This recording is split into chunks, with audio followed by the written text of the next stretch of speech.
مولاي صل وسلم دائما أبدا قال النبي صلى الله عليه وسلم নবী আমার হাদিস শরীফে বললেন বালঘম ইউসাল্লুনা সেই জামানা দেখতে পাওয়া যাবে ওরা নামাজ পড়বে ওয়ায়াসুবুনা ওরা রোজা পর্যন্ত রাখবে ওয়ায়াহুদ্দুনা পর্যাপ্ত পরিমাণ টাকা হবার কারণে ওয়ায়াহুদ্দুনা ওরা হজ পর্যন্ত করবে। নবী আমার হাদিস শরীফে বললেন কিয়ামতের ময়দানে ইয়ামুল জাযা আর ইয়ামুদ্দিন यानी बदला देने का दिन हाशरेर मैदाने आना बारियुम मिनहुम अहुम बारिउना मिन्नी तबे ओरा हाशरेर मैदाने आमार केउ हबे ना आमी रसूलुल्लाह ओदेर केउ हबो ना। आल्लाह नबी के बोललेन हुजूर ओरा नामाज पढ़लो रोजा राखलो हज करलो जाकात दिलो किन्तु हाशरेर मैदाने आपनी केन तादेर हबेन ना तारा केन आपनार हबे ना जवाब दाओ। नबी आमार हादिस शरीफे बोललेन ओ आमार साहाबाए केराम জেনে রেখে দাও পৃথিবীর জমিনে ওদের ভিতরে ইসলাম ছিল কিন্তু ওদের ভিতরে ঈমান ঈমান ঈমান ছিল না। আমি আপনাকে বোঝাতে চেয়েছি নবী আমার একটা হাদিস শরীফে বললেন লা ইয়াবকা মিনাল ইসলামি ইল্লা ইসমুহু আকামা ক্বালা আলাইহিস সালাম। আল্লাহর নবী বলেছেন সেই জামানায় আখরি জামানা দেখতে পাওয়া যাবে ওদের ভিতরে ইসলাম থাকবে কিন্তু আল্লাহর খাতায় ওদের ভিতরে ঈমান খুঁজে পাওয়া যাবে না। আপনি ডান দিকে বাম দিকে সামনে পিছনে পূর্ব পশ্চিম উত্তর দক্ষিণ কিনারা কিনারায় আপনি পৌঁছে যাবেন কি হুজুর ওয়ালা কি আলেম ওয়ালা কি ইমাম ওয়ালা কি বক্তা ওয়ালা আপনি দেখতে পাবেন কিন্তু সেই জামানায় দেখতে পাওয়া যাবে ইসলাম থাকবে কিন্তু ঈমান পাওয়া যাবে না। এবার যদি বলেন হুজুর ইসলাম আর ঈমান কি আলাদা আমি বলবো ইসলাম আলাদা ঈমানও আলাদা।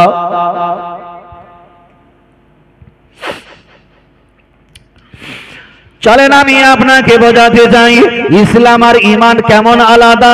এর ভিতরে যতগুলো শ্রোতা ভাই বাবাজিরা বসে আছে যারা কমিটি ওয়ালা তারা শ্রোতা আবার কমিটি আর যারা কেবল শ্রোতা কেবল মাত্র শ্রোতা তারা কমিটি হতে পারলো না কিন্তু কমিটি ভাই যদি জলসার মাহফিলে বসে দুটো অধিকার অংশগ্রহণ করলো একদিকে কমিটির অংশগ্রহণ অপরদিকে শ্রোতার অংশগ্রহণ কিন্তু আমরা যারা সাধারণ ব্যক্তি এখানে বসবো আমরা কেবল শুধু শ্রোতার অংশগ্রহণ করেছি। তাহলে যারা ঈমানদার তাদের মুসলমান পরিচয় দেওয়া যায় ঈমানদার পরিচয় দেওয়া যায় কিন্তু যারা কেবল শুধু মুসলমান তাদেরকে ঈমান পরিচয় দিতে গেলে 60 বার ভাবতে হয়।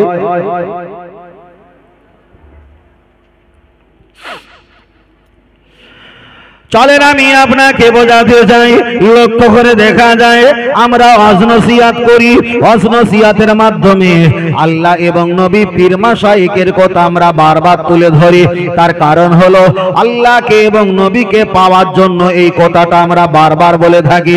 আমি এখানে যারা বসে আছেন আমার কথায় রাগ করবেন না আমার কথা গুসা হবেন না। এখানে যারা বসে আছেন আলহামদুলিল্লাহ ভালো আমরা প্রত্যেকে ফুরফুরা দাদা পীর রাহমাতুল্লাহ আলাইহির মতাদর্শের মানুষ বসিরহাট আল্লামা রুহুল আমিন রাহমাতুল্লাহ আলাইহির মতাদর্শের মানুষ। আপনাকে যদি জিজ্ঞাসা করা হয় আপনি কোন পীর সাহেবের মহব্বতের মানুষ আপনি তো জবাব দিয়ে উচ্চ কণ্ঠে বলবেন আমি বসিরহাট আর এদিকে ফুরফুরা দাদা পীর রাহমাতুল্লাহ আলাইহির হাতের মানুষ কিন্তু আপনার কাছে একটাই বোঝাতে চেয়েছি দাদা পীর রাহমাতুল্লাহ আলাইহি যুগ যুগ আগে দুনিয়া থেকে বিদায় নিয়ে চলে গেছে। বসিরহাট আল্লামা রুহুল আমিন রাহমাতুল্লাহ আলাইহি তিনিও যুগ যুগ আগে দুনিয়া থেকে নীরব নগরে চলে গেছে। তাহলে তারা আমাদের কাছে নাজারো সে গায়েব আমাদের চোখে অদৃশ্য হয়ে গেছে।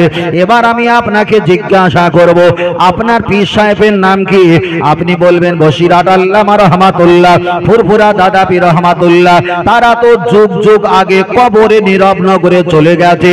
এবার আপনি কোন পীরের হাতে হাত দিয়ে মুরিদ হয়েছেন?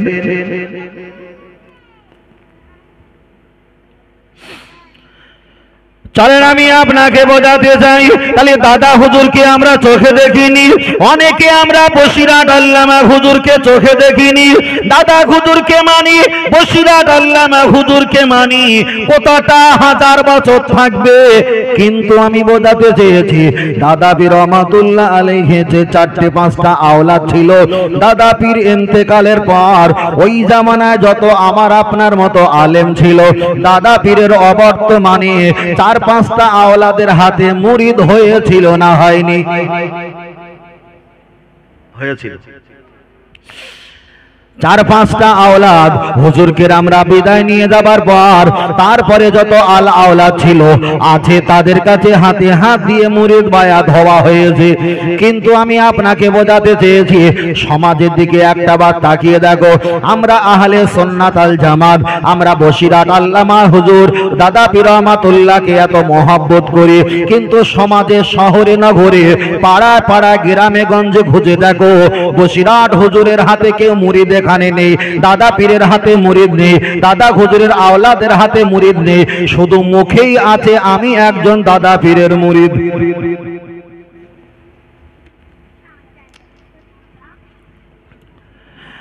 আপনি যদি বলেন আমি দাদা পীরের মুরিদ, দাদা পীরের হাতে তো আপনি হাত দিলেন না, উপর হাত দিয়েছিলেন একটা পীরের আওলাদের কাছে, তারা দুনিয়া থেকে নীরব না করে চলে গেছে। আপনি আবার অন্য কোন আওলাদের হাতে হাত দিয়ে আপনি কি কোনো বায়াত হয়েছেন, মুরিদ হয়েছেন? আপনি কি সবক মশ করেন?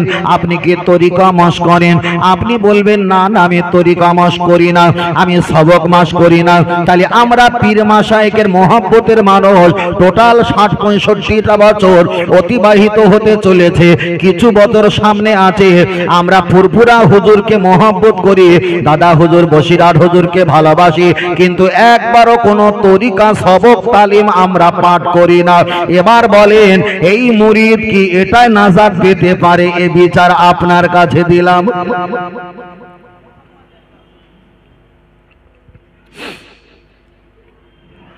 তরিকা যারা মাস করে, যে তরিকা যারা মাস করে প্রথমে সবচাইতে বেশি কষ্ট হয় এশার নামাজে আর ফজরের নামাজে।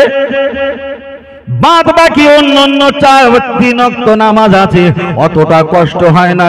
আপনি প্রতি ওয়াক্তে পারেন যদি জেলে জলি জিকির করতে পারেন, কিন্তু মাগরিবি আপনাকে মাস জলি জিকির করতে হবে, তারপরে এশায় আপনাকে জিকির করে সবরেসানি করে জিকির করে তারপরে আপনাকে তরিকা মাস করতে হবে, ফজরে আপনাকে জিকির করে দোয়া খায়ে সবরেসানি করে জিকির করে তারপরে আপনাকে তরিকা মাস করতে হবে।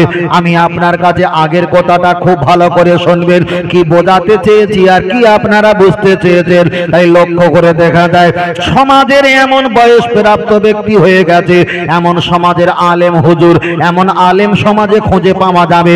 দাদা পীর বসিরহাট হুজুরের মহব্বত আমরা অন্তরে দেখাই, কিন্তু খুঁজে দেখো ক্যামেরা লাগিয়ে 90% মানুষেরা তরিকা সবক মশ করে না।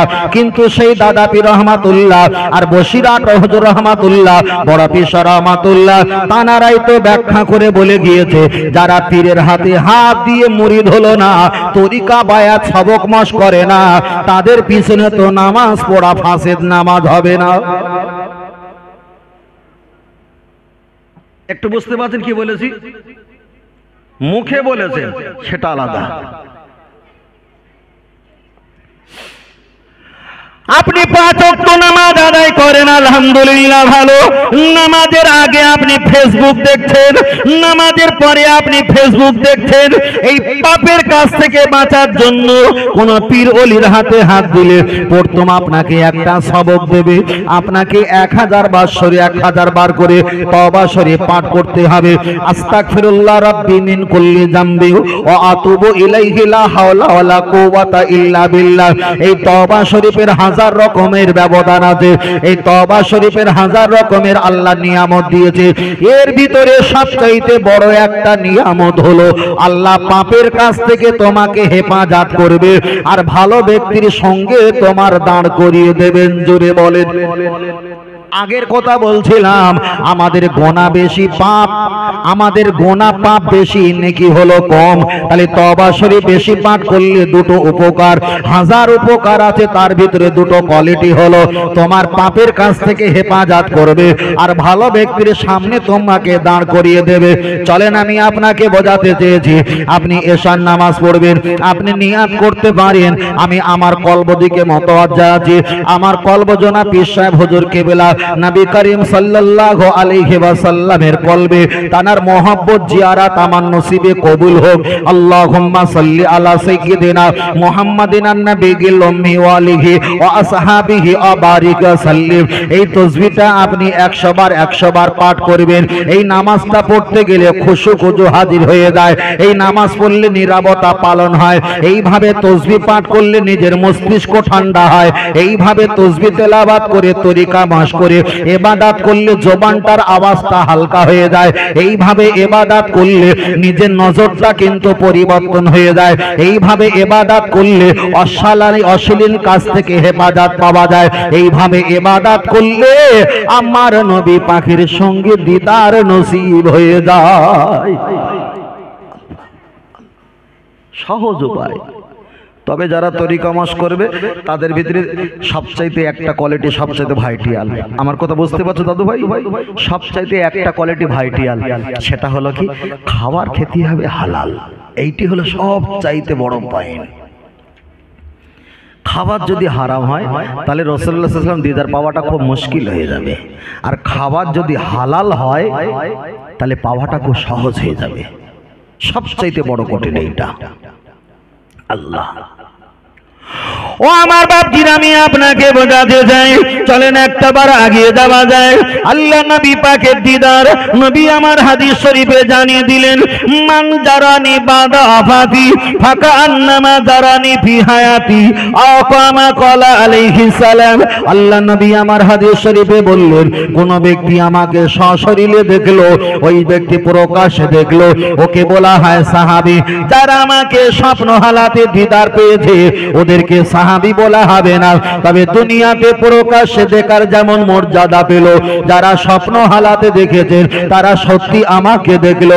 আল্লাহ নবী বললেন, যারা আমাকে দেখেছেন স্বপ্ন হালাতে, দুনিয়াতে কোনো টেনশন নাই, কবরে কোনো টেনশন নাই, হাসরে কোনো টেনশন নাই, মিজান ফুলসিরাতে কোনো টেনশন নাই, জাহান্নামে যাবার কোনো চিন্তা নাই। জোরে বলেন, আর একটু জোরে বলেন সুবহানাল্লাহ। আমি আপনার কাছে বলছি, আপনি এই পথটা গ্রহণ করেন। এবার আপনার কাছে দাদু ভাই হিসাবে মনের কথা একটা বার খুলে বলি, আমরা সচরাচর পৃথিবীর জমিনে বাঁচবো কত বছর? আনুমানিক 60-70 বছর বাঁচবো। আমি মফিজুল ইসলাম, আমার বয়স 36 পেলা, দেখা যায় 38-37 পড়ে গেল।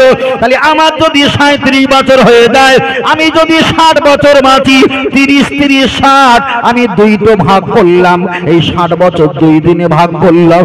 আমার বয়স যদি 24-36-38 হয়ে যায়, আমার একদিন চলে গেছে, বাকি আছে একদিন। এই একদিনে আমাকে নাজাত পেতে হবে। কোথায় তোমার হুজুর, কোথায় তোমার আলেম, কোথায় তোমার দাওয়াত, কোথায় তোমার প্রফেশনাল? দুনিয়াবি অনেক হয়েছে, রেখে দাও। আপনার নাজাত পাওয়ার জন্য আপনাকে নিজে নিজে চিন্তা করতে হবে। তাই আল্লাহর কোরআন বললেন, মান আরাফা নাফসাহু, কোন ব্যক্তি যদি নিজে নিজেকে নিয়ে ভাবে আর চিন্তা করে, ফাকাদ আরাফা রাব্বাহু, ওই ব্যক্তি আমি আল্লাহ আমার কাছেই তো সহজে পৌঁছে যাবে।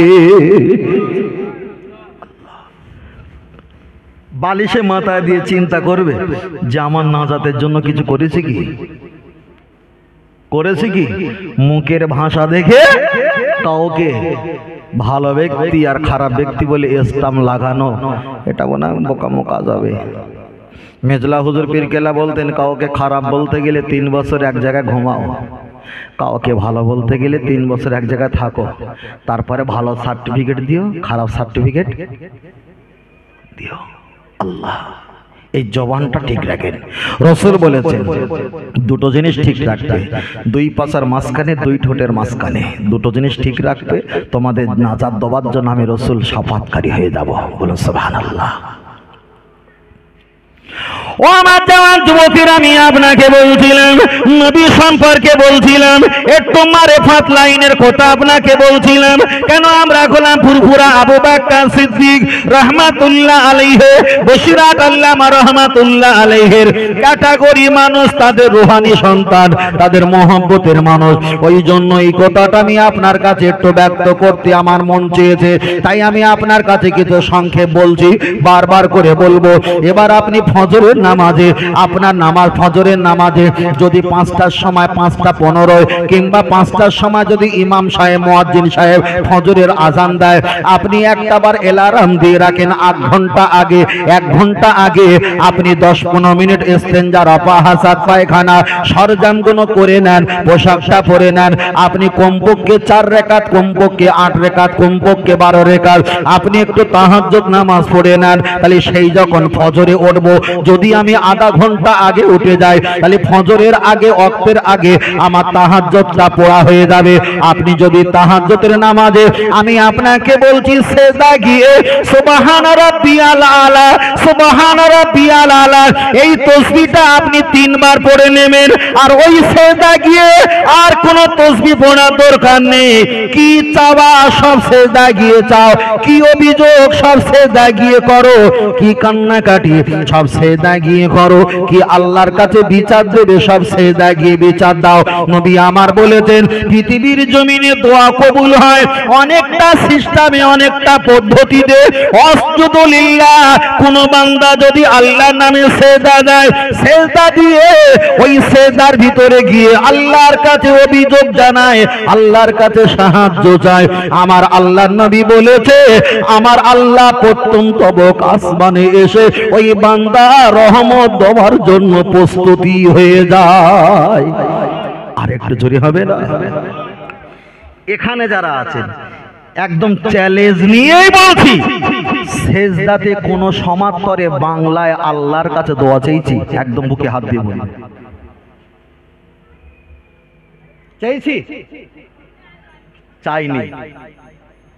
একটু মারেফাত লাইনে আসেন, তাহলে বুঝতে পারে ফরজ নামাজে নাই আপনি আরবিতে দোয়া করলেন, কিন্তু আপনি এই সুন্নাত নফল নামাজে তাহাজ্জুদে সিজদায় গিয়ে আল্লাহর কাছে দোয়া চান না, যা চাওয়ার আল্লাহ সব দেবে। তাহলে আজ থেকে এটা শিখে গেলেন, ফজরের ওয়াক্তের 1 ঘন্টা আগে আমি একটু যদি উঠে আমার কাজগুলো সেরে নিয়ে যদি আমি 8 রাকাত 12 রাকাত কমপক্ষে 4 রাকাত, কমপক্ষে 4 রাকাত যদি তাহাজ্জুদটা পড়ি, আমি তো কমপক্ষে তো আল্লাহর কাছে কিছুটা কিছু চাইলাম।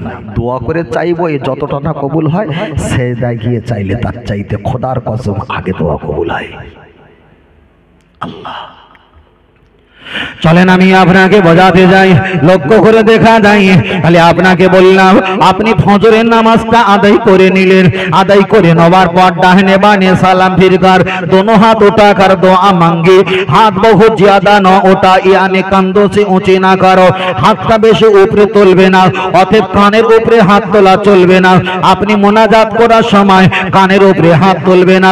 দোয়া যা ফারেক হোক, আর দোয়া যখন শেষ হয়ে যাবে, दोनों हाथ মুহ পার ফিরলো, এই দুটো হাত আপনি মুখ থেকে একটা বার ঘুরিয়ে নিয়ে আসবেন। তবে জেনে রেখে দাও, একটা বার আপনি ফরজের নামাজের পড়ার পর কমপক্ষে 3 বার আস্তাগফিরুল্লাহ পাঠ করবেন, 3 বার সূরা ফাতিহা শরীফ পাঠ করবেন, 10 বার ইখলাস শরীফ পাঠ করবেন, 11 বার দরুদ শরীফ পাঠ করবেন। আপনি ওখানে বসে বসে একটা বার দরুদ শরীফ পাঠ করবেন, ওজিফা পাঠ করবেন, আল্লাহুম্মা সাল্লি আলা সাইয়্যিদিনা সাইয়্যিদিল মুরসালিন ওয়া আলা মুহ্য়ি সুন্নতি শাইখ মাইনুদ্দিন চিশতি ইমামত তরিকতি ওয়াল আউলিয়াইল কামিলিন। আপনি একদিকে নবীর নামে দরুদ শরীফ, একদিকে খাজা মাইনুদ্দিন মাইনুদ্দিন চিশতি রাহমাতুল্লাহ আলাইহি তানার নামে রহমত বরকতের জন্য আল্লাহর কাছে আপনি দোয়া করবেন। এই পীর মাশায়েখের তাওয়াজ্জু ফায়েজের বরকতে খাজা মাইনুদ্দিন চিশতি রাহমাতুল্লাহ আলাইহির ওসিলায় আমার আল্লাহ তোমাকে নবী পর্যন্ত পৌঁছে দেবে। শুধু আমরা নামাজ পড়ি, মাথার থেকে টুপি খুলিনি, একদম মাথায় নামাজ, মাশাআল্লাহ, ভালো, অস্বীকার না। কিন্তু আমি বলছি এটা শরিয়াত নিয়ে আপনি 40 বছর মেজেছেন, মারে ভাত লাইনে ঢুকে দেখেন তোমার শরিয়াতের এলেম কেলেম 10 মিনিটে খেয়ে ফেলবে। আগের কথা বলেছিলাম না, খুব সহজ না, মুখে বলছি, আমি অসামাজিক কথা বলছি না, আমি দায়িত্ব নিয়ে বলছি। ও আমার বাপজিরা, আমি আপনাকে বোঝাতে চাই, লক্ষ্য করে দেখা যায়, চলেন একটা বার আগিয়ে যাওয়া যায়, পৃথিবীর জমিনে আপনি তাকিয়ে দেখেন, দাদা পীর রহমাতুল্লাহ আলাইহি তিনিও আল্লাহ পাওয়ার জন্য, নবী পাওয়ার জন্য, লক্ষ্য করে দেখা যায় ওনার পীর সফি ফাতে ওয়ালি ওয়াইসি রহমাতুল্লাহ আলাইহি তানাকে ভরেছিলেন। আর সফি ফাতে ওয়ালি ওয়াইসি রহমাতুল্লাহ আলাইহির দিকে তাকিয়ে একদিকে নবী পেয়েছেন, অপরদিকে আল্লাহকে সহজে পেয়েছেন। পৃথিবীর ইতিহাসের দিকে তাকিয়ে দেখো, যুগ যুগ ধরে একটা পীর আর একজনের সহবতে ছিল, একজন আর একজনের সহবতে ছিল, ওই বিনিময়ে আল্লাহকে নবীকে সহজে পেয়ে দিয়েছে। আমি আপনার কাছে একটা বার বলবো, হয়তো আমার সামনে ক্যামেরা চলছে, কে কি কমেন্ট করবে, কে কি ভাববে, এটা আমার যায় আসে না। আমার সমবয়স্ক একজন বন্ধু ভাই, বলতেও কষ্ট লাগে, ওয়াজ মাহফিল সীমিত করে, মাঝে মাঝে করে, মাঝে মাঝে করে না, কিন্তু এই জলসার মাহফিলের লাইনটা সরে গিয়ে তিনি এমন দাদা পীরের মহব্বতে খেদমতে নিযুক্ত হয়েছে, তরিকত লাইনে পৌঁছে গেছে। আমার আল্লাহ অল্প বয়সের ভিতরে 4টে তরিকা কবুল করে নিয়েছে। কবরের কাছে দাঁড়িয়ে সালাম দিলে কবরে হাল দেখতে পায়, আল্লাহর ওলি মাহবুব বান্দাদের হাল দেখতে পায়। এটা বলা হয়তো আমার জন্য হয়তো জরুরি নয়, কিন্তু আমি বাধ্য হয়ে সঙ্গে বোঝাতে গেলে এই অ্যাঙ্গেলটা বোঝাতে চেয়েছি। তাহলে একটা ব্যক্তি খুব বড় আলেম নয়, খুব বড় মুফতি নয়, খুব টাকাওয়ালা নয়, খুব শক্তিশালী নয়, খুব সুদর্শনওয়ালা ব্যক্তি নয়, এমন কোন প্রমেশাল ব্যক্তি নয়, কিন্তু তিনি আল্লাহকে পেয়েছে, নবীকে পেয়েছে, তিনি নাজাতটা পরিষ্কার করেছে। আর আমরা সমাজের দিকে হাজার হাজার রাত জেগে ওয়াজ নসিহত করে নবী নবী বলে চিল্লিয়েছি, আদৌ কিন্তু আমরা নবীকে চোখে দেখতে পেলাম না। তাহলে ভাবতে হবে, আমরা মুখে যা বলি আমাদের অন্তরটা তদ্রূপ নয়, এটাই আমাদের সমস্যা। তাই আমি আপনাকে বলবো, যারা আল্লাহ নবীকে পেয়েছে, যারা পীর মাশায়েখকে পেয়েছে, যারা ওলাদুন সালেহা, যারা সৎ ব্যক্তি, ওদের সঙ্গে তো সম্পর্ক রাখো, ওদের সঙ্গে তো ভালোবাসা রাখো। ওদের ভালোবাসার কারণে আল্লাহ যদি চায় তোমাকেও নবীর দিদার পর্যন্ত পৌঁছে দেবেন। জোরে বলেন আল্লাহ মুস্তাকিম, আল্লাহ কবুল করুন, আল্লাহ আল্লাহ আল্লাহ। তবে আমি আপনার কাছে বলছি, ফের বলছি, বাবা, খেয়ে শুধু মোটা হওয়া কাজ নয়, আর রাত জেগে জেগে রোগা হওয়া ইবাদত করার কাজ নয়। ইবাদতের সিস্টেম জানেন, আল্লাহকে নবীকে সহজে পাবে।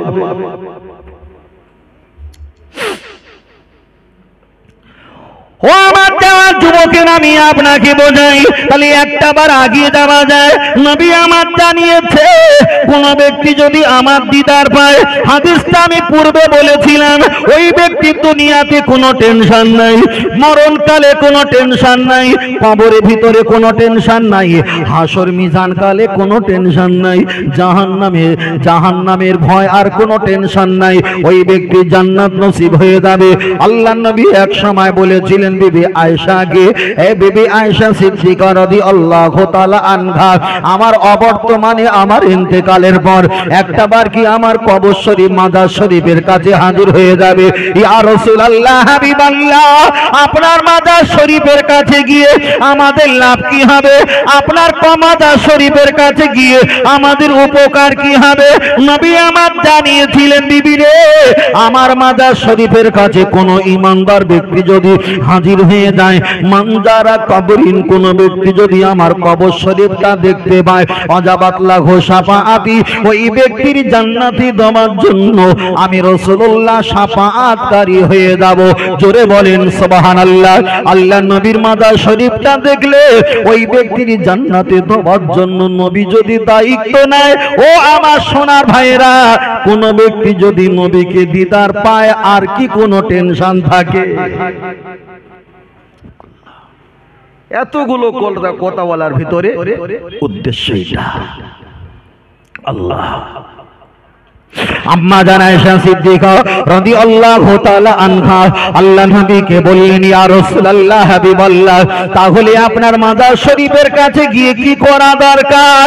বিবি রে, এই মাজার শরীফের কাছে এসে ইয়া রাফি ও ইয়া দাইহি দুটো হাত তুলে আমার নামে একটু সবরসানি করবে, আমার নামে কোরআন তেলাওয়াত করবে, আমার নামে দরুদ সালাম পাঠ করবে। আল্লাহ নবীকে বললেন, হুজুর আপনার কোনো গুনাহ নাই, আপনি বেগুনাহ মাসুম। আপনার মাজার শরীফের কাছে আপনার রূহ পাকে সওয়াব দিয়ে কি হবে? আপনার নামে রূহ পাকে সওয়াব দিয়ে লাভ কি? আল্লাহ তো আপনার নিষ্পাপ বেগুনাহ মাসুম করেছেন। নবী আমার বললেন, বিবি আয়েশা সিদ্দিকা রাদিয়াল্লাহু তাআলা আনহা, আমার কোনো নেকির প্রয়োজন নাই, আমার কোনো সওয়াবের প্রয়োজন নাই, তবে এই জায়গায় দাঁড়িয়ে আমার নামে রূহ পাকে সওয়াব পৌঁছাবে, আমার নামে নেকি দান করবে। কিয়ামতের দিনে যেদিন কেউ কারো হবে না, এই নেকিটা দিয়ে আল্লাহর কাছে বলবো, আল্লাহ আমার উম্মত আমার নামে সওয়াব দিয়েছিল, এই সওয়াবটা আপনি আমাকে দান করে দাও। আল্লাহ পাকের দরবারে আরজি রেখে ওই সওয়াবগুলো আমি রাসূলুল্লাহ হাতে করে নেব। আল্লাহর যখন বিচারের দিনে আমার উম্মতের নেকির পাল্লা যখন হালকা হয়ে যাবে, আমি রাসূলুল্লাহ আমার উম্মতকে এত ভালোবাসি, এত মহব্বত করি, যাদের জন্য আমি ঘুমাতে পারলাম না, যাদের জন্য পেট ভরে খেতে পারলাম না, যাদের জন্য আমি রাতকে রাত কেঁদেছি, এমন কেঁদেছি গলা থেকে রক্ত নির্গত হয়েছে। ও বিবি আয়েশা, এই নেকিটা নিয়ে আল্লাহর কাছে বলবো, আল্লাহ আমার উম্মতের যদি একটা বার নেকির পাল্লা হালকা হয়ে যায়, ওরা তো হাসরে ময়দানে ছেলে মেয়ে বিবি বাচ্চা কেউ কারো সাপোর্ট করবে না। আমি রাসূলুল্লাহ দুনিয়াতে বলেছিলাম, আনা সাইয়্যিদু উলদি আদম ইয়াউমাল কিয়ামাহ, আমি গোলাম তোমাদের লিডার, আমি তোমাদের মাতব্বর, আমি তোমাদের রাহবার। আজকের উম্মতানিদের নেকির পাল্লা যদি হালকা হয়ে যায়, আমি আল্লাহর কাছে বলবো, আল্লাহ এই নেকিটা আমার উম্মতের পাল্লায় দিয়ে ভার করে দিও। বলুন সুবহানাল্লাহ। আম্মা জান আয়েশা সিদ্দিকা রাদিয়াল্লাহু তাআলা আনহা আবার জিজ্ঞাসা করলেন, হুজুর আপনার এতটা নেকি যদি অকুলন হয়ে যায়, আপনার তো অনেক উম্মত, আবার যদি উম্মত অবশিষ্ট থাকে, আপনি কিভাবে তাদেরকে নাজাত দেবেন? আল্লাহর নবী বললেন, বিবি রে, আমি আল্লাহর কাছে বলবো, আল্লাহ আমি যখন তয়েফের কাছে গিয়েছিলাম ধর্মের কথা শোনানোর জন্য, ওরা আমাকে পাথর মেরেছিল, ঢেলা মেরেছিল, ইট পাটকেল দিয়ে আমার চেহারা থেকে রক্ত জারি করেছিল। আল্লাহর কাছে বলবো, আল্লাহ ওই রক্তটা দিয়ে আপনি দুনিয়াতে কারো দেবেন না, ওই রক্তটা আপনি আমাকে ফিরিয়ে দাও। আমার উম্মতের যদি নেকির পাল্লা হালকা হয়ে যায়, আমি আর রাসূলুল্লাহ আমার ওই রক্তটা নেকির পাল্লায় দিয়ে কোটি কোটি উম্মতকে নাজাত বানিয়ে দেব। বিবি রে, তখনও যদি আমার উম্মত আরো অবশিষ্ট থাকে, আল্লাহকে বলবো, আল্লাহ উহুদের ময়দানে আমার দাঁত মোবারকটা শহীদ হয়েছিল, আল্লাহ ওই দাঁতটা আমি পাল্লায় চাপিয়ে দিলাম, আমার উম্মতকে এর বিনিময়ে আপনি নাজাত বানিয়ে দাও। বিবি, তাও যদি না হয়, আমার দাদু ভাই হাসান আর হোসাইন এদেরকে নিয়ে আল্লাহর কাছে বলবো, আল্লাহ আপনি একটা বার দেখেন, দুনিয়ার মানুষের রক্তের প্রয়োজন হলে, রক্ত শূন্যতা হলে, রক্ত না দিলে বাঁচে না, বাঁচে না। ইসলামে একদিন রক্ত শূন্যতা হয়ে গিয়েছিল, তাই ইমাম হাসান আর হোসাইন রাদিয়াল্লাহু তাআলা আনহু এদের রক্তের বিনিময়ে ইসলাম তরুতাজা হয়েছিল। আল্লাহ আজকের ইমাম আর হাসান হোসাইন আমার দাদু ভাই নানু ভাইকে আমি আজকে নিয়ে হাজির হয়ে গেলাম। আল্লাহ এদেরকে পাল্লায় বসিয়ে দিলাম, এরা যতটা ওজন ভারী মর্যাদা, এই কারণে ওজনে আমার কোটি কোটি উম্মতের নেকির পাল্লাটা ভারী করে দিও। আমার নবী বললেন, বিবি আয়েশা সিদ্দিকা রাদিয়াল্লাহু তাআলা আনহা, তাতেও যদি আমার উম্মত অবশিষ্ট থেকে থাকে, আমি রাসূল বলেছি, আনা আউয়ালু শাফিঈন, আমি তোমাদের প্রথম সুপারিশকারী, আমি তোমাদের প্রথম সুপারিশ করব। তবে জেনে রেখে দাও, ওই বিবি আয়েশা সিদ্দিকা আল্লাহর কাছে বলবো, আল্লাহ আপনার কাছে শেষ আরজি, আমার আব্বাকে হারিয়েছিলে, আমার মাকে হারিয়েছিলে, আমার বাড়ি পরিবার অনেককে হারিয়েছিলে, আমাকে একা করেছিলে, আল্লাহ আজকে আপনার কাছে এসেছি, আপনি আমার দিকে বরকতময় নজরে তাকাও। আমার আল্লাহর কোরআন জানিয়ে দিয়েছেন, 30 পারা সূরা দোহাতে ওয়ালাল আখিরাতু খায়রুল লাকা মিনাল উলা। এ আমার হাবিব, তোমার দুনিয়াতে কষ্ট দিলাম, তোমার নিজের জন্মভূমি ছেড়ে অপরের জন্মভূমিতে বসবাস করালাম, তোমার প্রতিবেশী থেকে দূরে সরিয়ে রাখলাম। ওয়ালাল আখিরাতু খায়রুল লাকা মিনাল উলা। হাবিব, দুনিয়াতে তোমার কষ্ট দিয়েছি, কিন্তু আখিরাতে তোমার কষ্ট দেব না। পৃথিবীর নবীদেরকে ঈসা, মুসা, দাউদ, ইউসুফ, জাকারিয়া, লূত, ইব্রাহিম, तमाम পৃথিবীর যত নবী আছে আমি আল্লাহ যা বলবো ওরা পালন করবে। আজ আমার হাবিব যা বলবে আমি আল্লাহ সেটাই পালন করে নিয়ে নেব। আর একটু যদি বলে সুবহানাল্লাহ। আমার আল্লাহকে বলবেন, আল্লাহ আমার উম্মত এখন জাহান্নামের টিকিটটা নিয়ে তারা চিল্লাচিল্লি করে, আল্লাহ আপনি এদেরকে একটু নাজাতের ব্যবস্থা করে দাও। আমার দয়ার নবী দৌড়ে গিয়ে মিজানের পাল্লা দড়িটা ঝুলে পড়ে বলবে, আল্লাহ আপনি বলেন নেকির পাল্লাটা হালকা না ভারী? আল্লাহ যখন রহমতের নজরে তাকিয়ে বলবে ভারী, আমার আল্লাহর নবী বলবে, আমার ফারেস্তা, ও আল্লাহর ফারেস্তা নিয়ে চলো, নিয়ে চলো আমার গুনাহগার উম্মতকে নাজাত একটা বারে নিয়ে চলো। তাই আমি আপনার কাছে প্রথমে বলেছিলাম পৃথিবীর কোন হুজুর আপনার নাজাত দেবে না, একটু বলবে এই পথে চলো। পৃথিবীর কোন পীর সাহেব, পীরজাদা আপনার নাজাত হাতে করে দেবে না, কোন বক্তা, মুফতি, ওয়াইজির আপনার নাজাত দেবে না। দুনিয়াতে আপনি 60 বছর যদি বাঁচেন, 30টা বছর চলে গেছে, বাকি আছে একদিন। এই একদিনে আপনার চিন্তা রাখতে হবে আমার গুনার ভাগ বেশি বেশি বেশি বেশি, আমার নেকির ভাগ কম। এমন কথা বলবে, এমন ভাবে চলবে, এমন ভাবে দুনিয়া জীবন যাপন করবে যার কারণে গুনাহটা আল্লাহ মাফ করে দেয় আর নেকিটা আল্লাহ বাড়িয়ে আমার নবীর সঙ্গে হাসরের ময়দানে আল্লাহ যেন নাজাত বানিয়ে দেয়। বলেন আল্লাহুম্মা আমিন। আর একটু জোরে বলেন আল্লাহুম্মা। বারবার করে বলছি, নাজাত পাওয়া শুধু নামাজ, রোজা, হজ, যাকাত ভাই এগুলো বড় ইবাদত করা লাগবে, কিন্তু যারা শরীয়তের বড় আলেম, কোন আধ্যাত্মিক জগতের মানুষের কাছে গেলে 40 বছরে অজনসিয়াত, বক্তব্য, ফতোয়াগিরি 10 মিনিটে গিলে খাবে। কথাটা খেয়াল আছে? বাবা তুমি কি পেয়েছো? না কিছু পাইনি। বাবা দুনিয়াতেও পাওনি, পরকালেও পাবে না, বলেই দেবে। বারবার করে বলছি, নিজের নাজাতের জন্য নিজেকে ভাবা লাগবে। পরের দিকে তাকিয়ে অপরকে গালাগালি দিয়ে নিজের কবর নিজে খোঁড়া বোকামো কাজ। আল্লাহ চালাও সে পথে যে পথে তোমার প্রিয়জন গেছে চলি। সকলে বলি আল্লাহুম্মা। আরেকটু সকলে বলি আল্লাহুম্মা। পিছন থেকে তাকবীর দেই, নারে তাকবীর। বড় ভাই আরেকটু জোরসে আওয়াজ উঠাও, নারে তাকবীর, নারে তাকবীর। আহলে সুন্নাত আল জামাত, আহলে সুন্নাত আল জামাত সিলসিলা হক ফুরফুরা শরীফ, মদিনা মক্কা শরীফ প্রতি বছরের ন্যায় এবছরে বিশ্বনবী দিবস। নারে তাকবীর। একটু প্রাণ ভরে আওয়াজ দিয়ে একটু সকলে দরুদ শরীফ পড়ি বাবা। দরুদ শরীফ আল্লাহুম্মা। পড়েন জোরে পড়ো বাবা। ওয়া আলা আলি।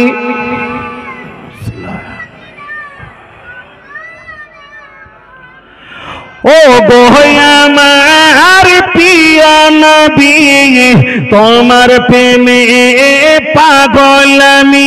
হায় জন্ম হইয়া আমার বসিরহাটে, রেখেছো আমায় পাগল করে। হায় জন্ম হইয়া আমার ইন্ডিয়াতে, রেখেছো আমায় পাগল করে।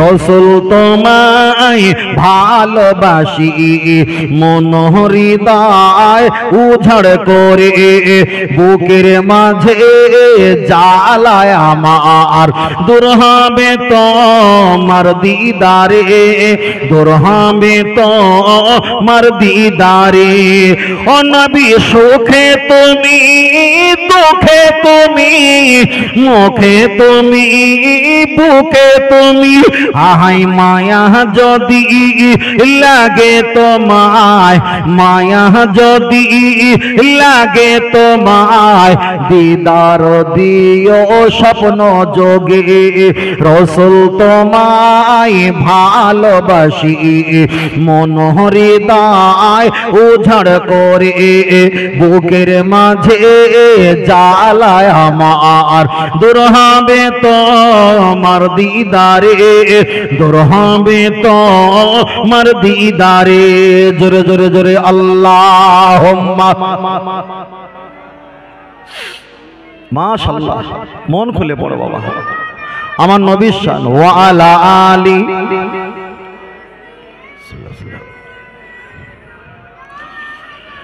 সাল্লাল্লাহু আলাইহি ওয়াসাল্লাম। আগামী কালকের একটা জলসা ছিলাম বাঁকুড়া জেলাতে। খণ্ডঘোষ নাম শুনেছেন ছেলেরা? হয়তো খণ্ডঘোষ শক্তিগড় হয়ে যেতে হয়। খণ্ডঘোষ মানে বর্ধমানের একেবারে লাস্ট আর বাঁকুড়া শুরু, বুঝলেন না? তা পজরসিয়াত করতে যাওয়ার আগে অনেক ফোনে হুমকি দামকি দিয়েছিল যে তুমি ওয়াজ করো আর না তো অবস্থা খারাপ করে দেবো, উল্টো পাল্টা কথা বললে। মানে আমরা যে পীর মাশায়েখের কথা বলি, নবীর প্রশংসার কথা বলি, এতকে নবীর প্রশংসার কথা বলছিলাম না, ওরা কিন্তু একটু রাগান্বিত হয়ে যায়। তা আমি ওয়াজ করেছিলাম, ওয়াজ করার শেষে আমি বলেছিলাম যে ছেলেটা আমাকে গালাগালি দিয়েছিল, বাবা সে কি এখানে আছো? তোমাকে কোনো সমস্যা করাবো না। কোনো আওয়াজ দেয়নি, কিন্তু ওর ভিতরে ছিল, যা খবর পেলাম। আসলে পৃথিবীতে যারা ভুল করে তাদেরকে ক্ষমা করে দেওয়া দরকার, তবে যারা অন্যায় করে তাদের ক্ষমা করা যাবে না। ভুল যারা করে তাদের ক্ষমা করা দরকার, যারা অন্যায় করে তাদের ক্ষমা করা যাবে না। এবার যদি ভুল আর অন্যায় একটা করে বলছি, সাপোজ পৃথিবীতে কোন কাফের যদি আপনাকে গালি দেয়, আপনি তার ক্ষমা করে দিতে পারেন, ক্ষমা হবে। কিন্তু মুসলমান নামীয় কোন লেবাসধারী মুনাফিক হয়ে যদি তোমাকে গালি দেয়, কোরআন বলেছেন ওয়ালা তুসাল্লি আলা আহাদিম মিনহুম মাতা আবাদা, ও মরে গেলেও হারাম করে খবরদার জানাজা পড়বি নি, তোর জন্য হারাম। কোরআন পরেই বলেছেন ওয়ালা তাকুমা আলা কবরিহি, তবে ওই হারামখোর মুনাফিকের কবরের কাছে কখনো দাঁড়াবি না, তোমার জন্য হারাম। ইস্তাগফির লাহুম আওলা তাস্তাগফির লাহুম, তবে ওই মুনাফিক নামীয় ব্যক্তির কবরের কাছে দোয়া দরুদ পড়িস না, তোর জন্য হারাম। ইন তাস্তাগফির লাহুম ৭০ মাররাতান, তার জন্য যদি ৭০ বার হাত তুলে দোয়া চাও, ওই মুনাফিক নামীয় ব্যক্তির জন্য দোয়া করলে দোয়া কবুল হবে না। কথাটা বুঝতে পেরেছেন কি বলেছি? তাহলে কেউ যদি মুনাফিকি করে তার ক্ষমা হবে না, কেউ যদি ভুল করে ক্ষমা হয়ে যায়, বুঝলেন না? কিন্তু অন্যায় প্রশ্রয় দেওয়া যাবে না, কখনো দেওয়া যাবে না। আপনার বাড়িতে আপনার বিবি কাজকর্ম করতে গিয়ে মোবাইলটা পানিতে পড়ে গেছে, এখন 22,000 টাকার মোবাইলটা ক্ষতি হয়ে গেছে, এইখানে পানিতে পড়ে যাওয়ার কারণে কোনো জোরচাপ করার সিস্টেম কোনো দরকার থাকে না, হয়ে গেছে। কিন্তু আপনার স্ত্রী যদি ইচ্ছা করে যদি রাগের কবজে যদি পানিতে নিক্ষেপ করে দেয়, তখন কি আপনি ছাড়বেন? তাহলে অন্যায় আলাদা আর ভুল আলাদা, অন্যায় আলাদা ভুল আলাদা। বারবার করে বলছি, কখনো বাতিলের কাছে, মুনাফিকের কাছে, কখনো দুওয়ালা জন্তুরের কাছে মাথা নত করবে না, তাদের কি হবে? দুনিয়াও যাবে, আখিরাতে যাবে। কখনো মাথা নত, একদম সিংহর মতো একা থাকো, তাই ভেড়ার মতো দলে দলে ঘরে কোনো লাভ হবে না। আল্লাহ আল্লাহ আল্লাহ।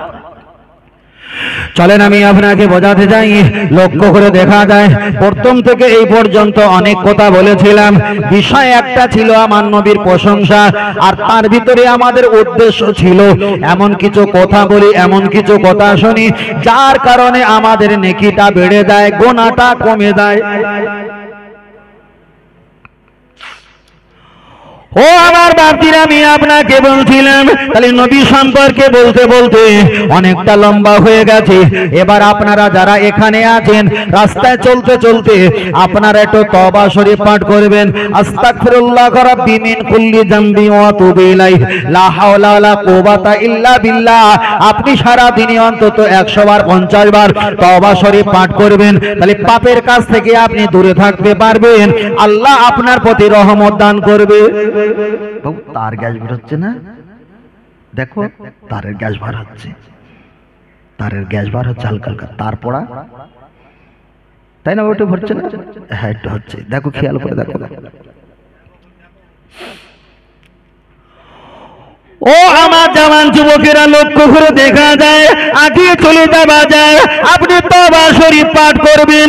আর হাদিসটা মিশকাত শরীফে এসেছে, ইমাম মিশকাত রাহমাতুল্লাহ আলাইহি তিনি বর্ণনা করেছেন, তোমরা সুবহানাল্লাহ সুবহানাল্লাহ পাঠ করবে। একবার যদি সুবহানাল্লাহ বলা যায় কতটা সওয়াব পাওয়া যায়। আসসামা ওয়াল আরদা, একটা আসমান একটা জমির যতটা ডিফারেন্স, যতটা পার্থক্য, যতটা দূরত্ব, lakh lakh million million billion billion trillion crore crore kilometre রাস্তা। ইমাম মিশকাত রাহমাতুল্লাহ তিনি হাদিস শরীফে বলেছেন, একবার যদি সুবহানাল্লাহ পাঠ করা হয়, আমার আল্লাহ পাক খুশি হয়ে আসমান আর জমিন যতটা ফাঁকা জায়গা, এতটা ফাঁকা জায়গা সুবহানাল্লাহ বলার কারণে আল্লাহ নেকি দিয়ে ভরপুর করিয়ে দেয়। জোরে বলেন সুবহানাল্লাহ। ও আমার মুরব্বীরা, আমি বলছিলাম মারেফাতের কথা, আমি বলছিলাম আধ্যাত্মিকের কথা, আমি বলছিলাম তরিকতের কথা, আমি বলছিলাম পীর ওলিদের মহব্বত করার কথা, আমি বলছিলাম নবীকে দিদার পাওয়ার কথা। এবার একটাবার আমি আপনাকে বলি, আপনারা যেখানে ঘুমাও স্বামী স্ত্রী, ওই জায়গায় আপনারা একটা সুন্দর কামরা বানিয়েছেন, এই জায়গায় স্বামী স্ত্রী ঘুমাও। আপনার বাড়িতে সাইকেল বাইক আছে ভালো ভালো ভালো, কিন্তু ঘুমানোর জন্য আপনি তাদেরকে রাখার জন্য সাইকেল আর বাইকের স্পেশাল একটা ঘর দিয়েছো। আপনার বাড়িতে ছাগল মুরগি হাঁস কিংবা গরু আছে, তাদেরকে সুন্দর বন্দোবস্ত রাখার জন্য আপনি একটা ঘর নির্মাণ করে দিয়েছো।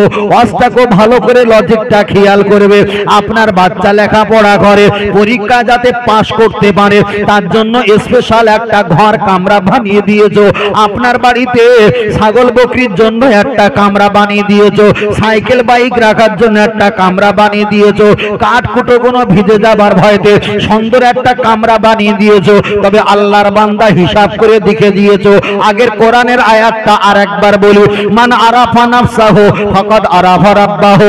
আল্লাহর কোরআন বললেন, কোন ব্যক্তি যদি নিজেকে নিজে নিয়ে চিন্তা করে, ওই ব্যক্তি আমি আল্লাহ আমাকে চিনে নাই, আর দেরি হয় না।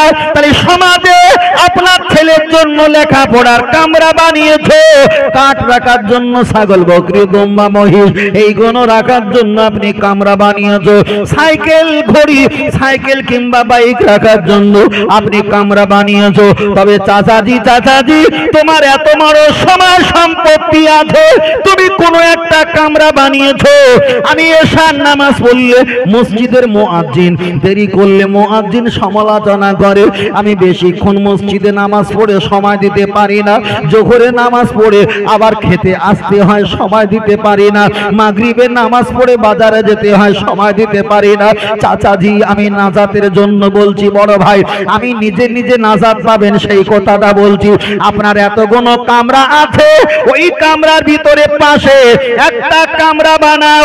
আপনি রাতে দিনে যখন সময় পাবেন ওই জায়গায় নামাজ পড়বেন, ওই জায়গায় নামাজের মুসাল্লা, ওই জায়গায় টুপি, ওই জায়গায় তাসবিহ, ওই ওই জায়গায় কিছু শুকনো খাবার, ওই জায়গায় পানি, ওই জায়গায় সামানপত্র রেখে দাও।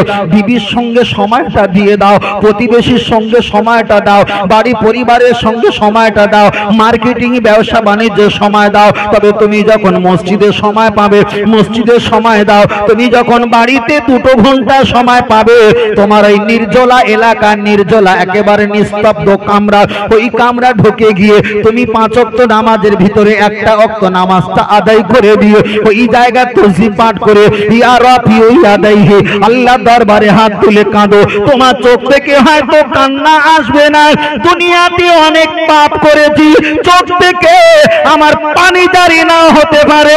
তুমি একটাবার মুখ বেঁকাও, কান্নার ভান করো। আল্লাহর কোরআন জানিয়ে দিয়েছে সুম্মাস্তাগফিরনি গফারতু লাকা ওয়ালা উমালি, বান্দা তুমি গুনাহগার, আমার কাছে দোয়া চাইবে, চোখের পলক মালার পূর্বে আমি মাফ করে দেব। আমার এই গুনার কথাটা দুনিয়ার কোনো ইমামকে বলতে পারবো না, দুনিয়ার কোনো বক্তাকে বলতে পারবো না। জীবনে যা গুনাহ করেছিলাম সব কথা স্মরণ করে করে আমি আল্লাহর কাছে বলবো, আল্লাহ সব জানে। আর গুনার কথা যখন বারবার স্মরণ করব, আমার অন্তরটা খুলে যাবে, কান্নাটা বাইর হয়ে যাবে। আল্লাহর কাছে বলবো, আল্লাহ দুনিয়ার মানুষ মানুষের কাছে কিছু চাইতে গেলে একটা হাত লম্বা করে দেয়, তাকে ফকির সাইল ভিক্ষুক কাঙাল বলা হয়। আল্লাহ দেখো আপনার দরবারে একটা নয় 2 করে হাত তুলেছি। আল্লাহ আপনি আমার গুনাহকে মাফ করে দাও। ওই কামরায় বসে বসে আল্লাহর কাছে কাঁদো। আপনার বৌমা ডিস্টার্ব করবে না, আপনার নাতি পোতা ডিস্টার্ব করবে না, আপনার বাড়ি পরিবার কেউ ডিস্টার্ব করবে না। তাহলে একদিকে নিজের জন্য ভেবেছি, অপরদিকে পরিবারের জন্য ভেবেছি। এই সিস্টেমে ইবাদত করে নিজে নিজে যদি একটা কামরা বানিয়ে আল্লাহর কাছে বারবার ইবাদত করতে পারি, 5 বছরের ভিতরে প্রমাণ হয়ে যাবে তোমার গুনাহ সংখ্যা কম আর নেকির সংখ্যা বেশি। জোরে বলে, আর একটু জোরে হবে না? হবে না? হবে না? হবে তো? এই ফের বলছি, আল্লাহ শপথ করে এই সিস্টেমে ইবাদত করলে আল্লাহ শপথে 1 বার 2 বার 3 বার করে বলছি, 2 বছরের পরে আপনি নিজেই অন্তর থেকে বিশ্বাস করে বলবেন আমার গুনার সংখ্যা কম নাকি সংখ্যা। আর এই যেভাবে আমরা চলছি, এইভাবে যদি আমরা 50টা বছর চলি, বুক ফুঁকে বলতে পারবো না যে আমার গুনার সংখ্যা কম আর নাকি সংখ্যা বেশি। নাকি বলছি? আমি বলছি ভাই সম্পূর্ণ অন্য অ্যাঙ্গেলে, দুনিয়াবি কোন সিস্টেমের সঙ্গে আমি বলছি না। আমি তরিকত মারেফাত আধ্যাত্মিক জগতের লেভেলটা আমি আপনার কাছে একটু ওপেন করতে চাইছি। এই সিস্টেমে ইবাদত করে। শীতের সময় শ্বশুর আব্বা নামাজ পড়ছে, বারান্দার কাছে বৌমা এসে বলছে আব্বাজি নামাজ পড়ছেন? হ্যাঁ মা নামাজ পড়ছি। আব্বাজি নামাজ পড়েন, ভাত খুলি? খুলো। আব্বাজি নামাজ পড়ছে, বৌমা ভাত খুলেছে। নামাজ পড়তে সময় লাগে না ভাত খুলতে সময় লাগে? নামাজ পড়তে সময় লাগবে। বৌমা ভাত খুলেছে, আমি যদি দেরি করে নামাজ পড়ি, আমার বড় ছেলে ঘুমিয়ে পড়েছে, বৌমাও কামড়া যাবে, কতক্ষণ বা দাঁড়িয়ে থাকবে? তাহলে আমার নামাজটা ছোট করতে হবে। তাহলে 1 হাত সেলাই করতে গিয়ে 5 হাত ছিঁড়ে যাচ্ছে কার? আমার যাচ্ছে না বৌমা যাচ্ছে? আমার যাচ্ছে। এইরকম তো 40 বছর কাটিয়েছি, এখন লাভটা কি হচ্ছে? মশলার কিতাব এসেছে, আগে পায়খানা যদি লাগে পায়খানা করে নাও, তারপরে ইবাদতে দাঁড়িয়ে যাও। খোদা যদি লাগে আগে খেয়ে নাও, তারপরে নামাজে দাঁড়িয়ে যাও। আমি নামাজে যাব আর বৌমা ভাত খুলে কই গো আব্বাজি আব্বাজি খেয়ে নাও, আমি তসবিহ পাঠ করব। নাতি বাইক স্টার্টে পিকআপ দেবে, কই দাদুর নামাজ পড়া হয়েছে, বাজারে যাব। টোটাল এই চিটিংবাজি, এই টোটাল এই ধাপ্পাবাজি বন্ধ করতে হবে। আমি যখন নামাজ পড়ব, এই নামাজটাই আল্লাহ দিদার হবে, এটাই আল্লাহ পাকের মিরাদ হবে। এই নামাজের কথা আলেমরাই বলে, কিন্তু আমরা যে নামাজের কথা বলছি এটা শুধু মসজিদে শরীর নাড়া দেওয়ার কথা নামাজ। ভাই এ নামাজ আমার দাদুও পড়েছিল, দাদু পড়ে পাপের কাছ থেকে মুক্তি পাইনি।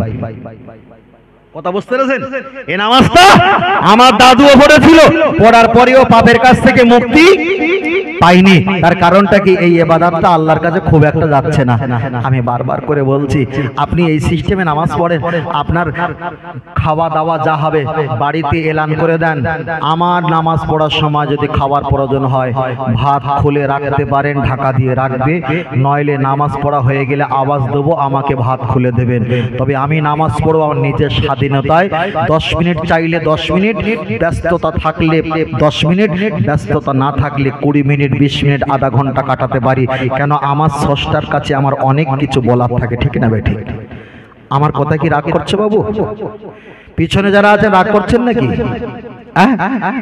আল্লাহ কবুল করেন, বলুন আমিন। তাকবীর দেই, নারায়ে তাকবীর। আর একটু সকলে বলি নারায়ে তাকবীর। আমি কি অসামাজিক কোনো কথা বলছি বড় ভাই? না, আমি বলছি আমি কারোর এগেইনস্টে, কারোর বিপক্ষে, কাউকে জিন্দাবাদ, কাউকে উপরে, কাউকে নিচে নামাইনি। শুধু বোঝাতে চেয়েছি আমাদের গুনার ভাগটা বেশি, নেকির ভাগটা কম। চিন্তা করেন আল্লাহ। চলেন আমি আপনাকে বোঝাতে যাই। বলছিলাম নামাজ সম্পর্কে। দন্তন্নয় আকার, ময় আকার, বর্গীজ নামাজ। দন্তন্নয়তে নমিম আকারেতে আমার, ময়তে মাতাকে আকারেতে আল্লাহর, বর্গীজতে জন্য নত করিব আমার মাতা আল্লাহর জন্য। ও আমার যুবকেরা, আমি আপনাকে বোঝাই। চলেন একটা বার আগিয়ে যাওয়া যাক।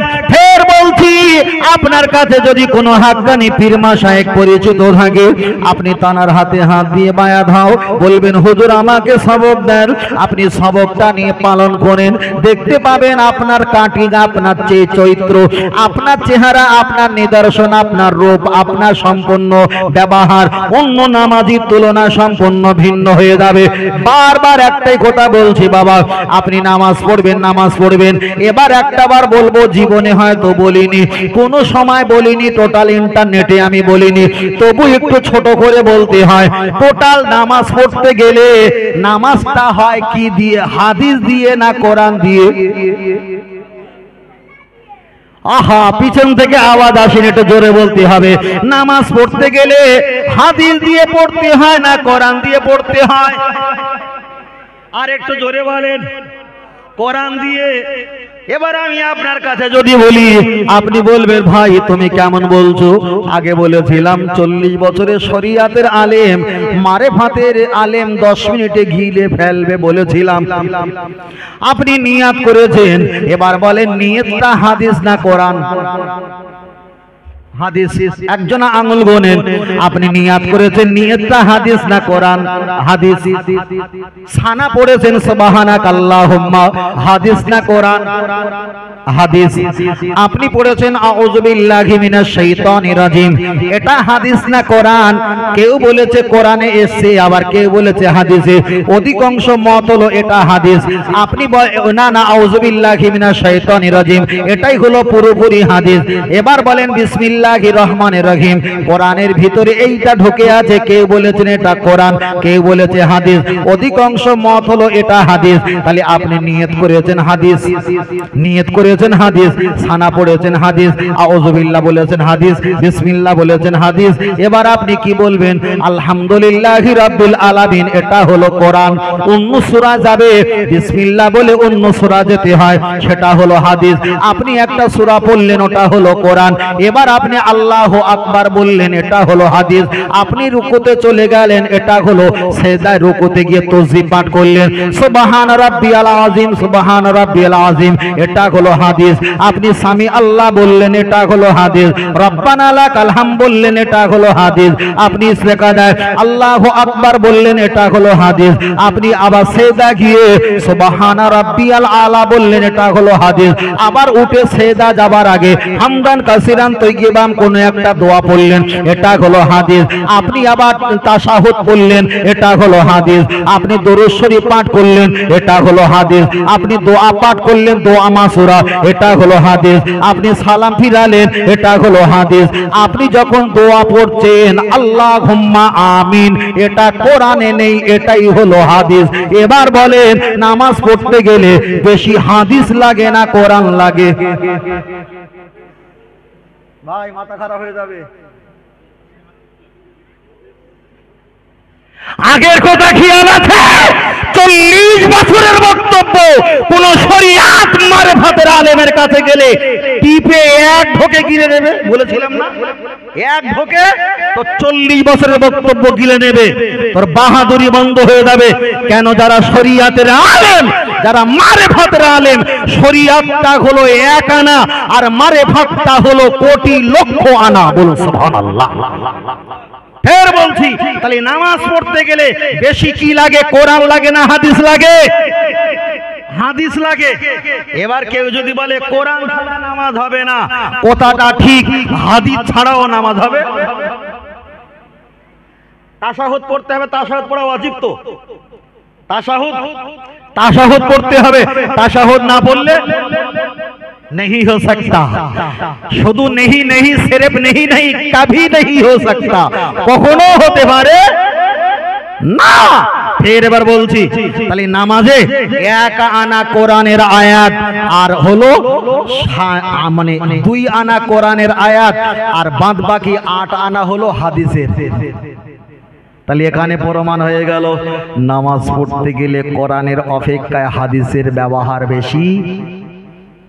এবার বলছি, ওয়াজ মাহফিলে যদি নামাজ সবচেয়ে বড় ইবাদত হয়, আফদালুল ইবাদাত ইবাদাতি সালাত, তাহলে নামাজ যদি হাদিস কোরআনের চাইতে হাদিসের বেশি যদি তেলাওয়াত হয়, এবার ওয়াজে হাদিস বেশি তেলাওয়াত করা ভালো না কোরআন বেশি তেলাওয়াত করা ভালো?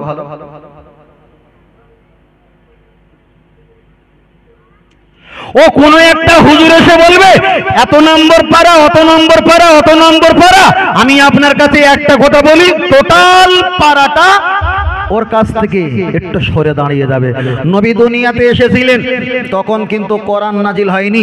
বহু বছর পর আল্লাহ নবীকে পাহাড়ে ডাকলেন, পাহাড়ে গুহা ছিলেন, চেপে ধরলেন, ইকরা বিসমি পড়ো নামে কান নামে রব্বিকাল্লাযী খলাক, যিনি তামাম পৃথিবীর কুল কায়নাতের মালিক, তার নামে পড়ো। নবীকে কোরআন নাজিল করেছেন, নবী দুনিয়াতে এসেছেন, পাহাড়ে কোরআন নাজিল হয়েছে। এর মাঝখানে কোরআন ছিল কি দাদু ভাই? কোরআন ছিল না। তাই নবীর হাতে যারা হাত দিয়ে কলেমা পড়ে মারা গেছে তারা কোরআন পেয়েছে? কথা বলে না, কোরআন পেয়েছে? পাইনি। এক।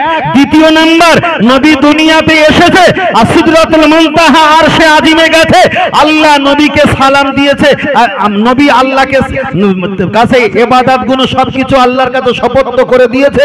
আমার আল্লাহ নবীকে অনেক কিছু দিয়েছে, তার ভিতরে বিষয়বস্তুটা নিয়ে বলছি, নবীকে আল্লাহ নামাজ দিয়েছে। তাহলে দুনিয়াতে এসেছে আর মিরাজে গিয়েছে, এর মাঝখানে নামাজ ছিল? নামাজ ছিল না। এর মাঝখানে কোরআন ছিল?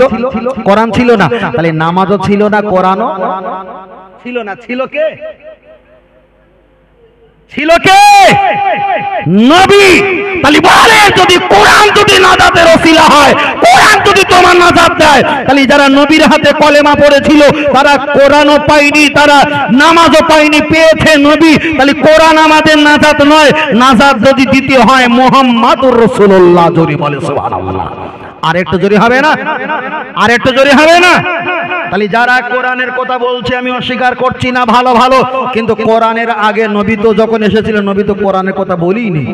তখন কি বলেছিল? মান ক্বালা লা ইলাহা ইল্লাল্লাহ, কথা বলে না, মান ক্বালা লা ইলাহা ইল্লাল্লাহ ফাদাখালাল জান্নাহ। তোমরা কলেমা পড়ো আল্লাহকে আর আমি নবী, আনা মুহাম্মদ রাসূলুল্লাহ সাল্লাল্লাহু আলাইহি ওয়াসাল্লাম, আমি যে আল্লাহর নবী, তোমরা বিশ্বাস করো, তোমরা কি পাবে? আল্লাহ দয়ার জান্নাত পাবে। তাহলে নবী প্রথমে কি প্রচার করেছে? হাদিসের ব্যাখ্যা দিয়ে বলেছে। তখন কোরআনের ওই কোন ব্যাখ্যা আয়াত নবীর প্রতি অবতীর্ণ হয়নি। তাহলে এখানে পৃথিবীতে আল্লাহ প্রথম চিনিয়েছে কাকে? নবীকে চিনিয়েছে, ঠিক না বে ঠিক? তারপরে নামাজকে চিনিয়েছে, তারপরে আল্লাহ কোরআন নিয়েছে, কোরআনকে চিনিয়েছে। তাহলে প্রথমে চিনিয়েছে কাকে? নবীকে। আর কেউ যদি নামাজ ধরে আর কেউ যদি কোরআন ধরে আর নবীকে যদি ছেড়ে দেয়, তাহলে নামাজ আর কোরআনকে নাজাত দেয় বলে বিশ্বাস হয়? বিশ্বাস হয় না। তাই আমাদের সমাজে কিছু কিছু আমরা বলে থাকে এত নম্বর পারা, অত নম্বর পারা। ভাই একটা সপ্তাহ বসে পারা পৃষ্ঠা ঠিক করা যায় 10টা, পরের সপ্তাহে 10টা, পরের সপ্তাহে 10টা, 4 সপ্তাহ মিলে হলো 4 সপ্তাহ মিলে হলো 1 মাস, মানে 40টা, 4 10কে 40টা। তাহলে 2 মাস পড়লে 80টা পারা নাম্বার পৃষ্ঠা নাম্বার মুখস্থ হয়ে যায়। এগুলো হলো কবিতার মতো, শুধু বলবে এত নম্বর পারা, অত নম্বর পারা, পারা নাম্বার 12 বলে দেখে নিতে পারো। এটা হলো মুখস্থ বিদ্যে। কিন্তু আমি যেটা বলছি এটা হলো ডাইরেক্ট, এটা হলো ডাইরেক্ট। তখন বলবে আমার হুজুর কোরআন দিয়ে ওয়াজ করেছে, আমার হুজুর কোরআনের বাইরে একটাও কথা বলি নি। তোমার হুজুর ভ্যালিগুড়ের পানি দিয়েছে, রোগও মরলো না, রোগীও সারলো না, সারা জীবন ঝাঁপ তুললো আর বললো। বুঝলেন না? আমি বারবার বলছি এখানে যদি বসে আমি নামাজের কথা বলি কেউ আমাকে গালি দেবে না, আমি যদি হজের কথা বলি কেউ আমাকে গালি দেবে না, আমি যাকাতের কথা বলি কেউ আমাকে গালি দেবে না, ফিতরার কথা বলি কেউ আমাকে গালি দেবে না, মসজিদ মাদ্রাসার কথা বলি কেউ আমাকে গালি দেবে। যেই বলবো মুহাম্মদ সাল্লাল্লাহকে বেশি ভালোবাসতে হবে, তখন বললো ও হলো বাতিল ফরকা, ও হলো ওহাবি মত, ও হলো মাজার পূজারি, ও হলো পীর তরিকতে ধন্না ধরা ব্যক্তি, হাজার রকমের অহবাদ দেবে না দেবে না। তাই নামাজ রোজা হজ যাকাতের কথা বলেছি, একটাবার খালি গালাগালি শুনতে হয়নি। যেই নবীর কথা বলেছি তখন একটু অহমান শুনতে হবে। তো মুহাম্মদ রাস্তা দিয়ে হেঁটে যাচ্ছিল আর হেঁটে যাবার সময় একজন বলছে, ওই যে দেখতে পাচ্ছ মা হাজা, ওটা কে? ওটা কে? বলছে ওটা হলো মোহাম্মদ। বললো মোহাম্মদ কে? তখন বলছে বাবা তুমি জানো না মোহাম্মদ আমাদের পাশের এলাকার ছেলে, খুব ভালো ছেলে, খুব ভালো ছেলে, ওর বাপও খুব ভালো, ওর মা খুব ভালো, ওর বংশটা ভালো। ঠিক 21 দিন হয়ে গেছে, নবী আবার ওই রাস্তা দিয়ে যাচ্ছে, গিয়ে বলছে আনা মোহাম্মদ রাসূলুল্লাহ, তোমরা আল্লাহকে বিশ্বাস করো আর আমি নবী, যে আল্লাহর নবী, পাঠানো নবী, আমাকে নবী বলে বিশ্বাস করো।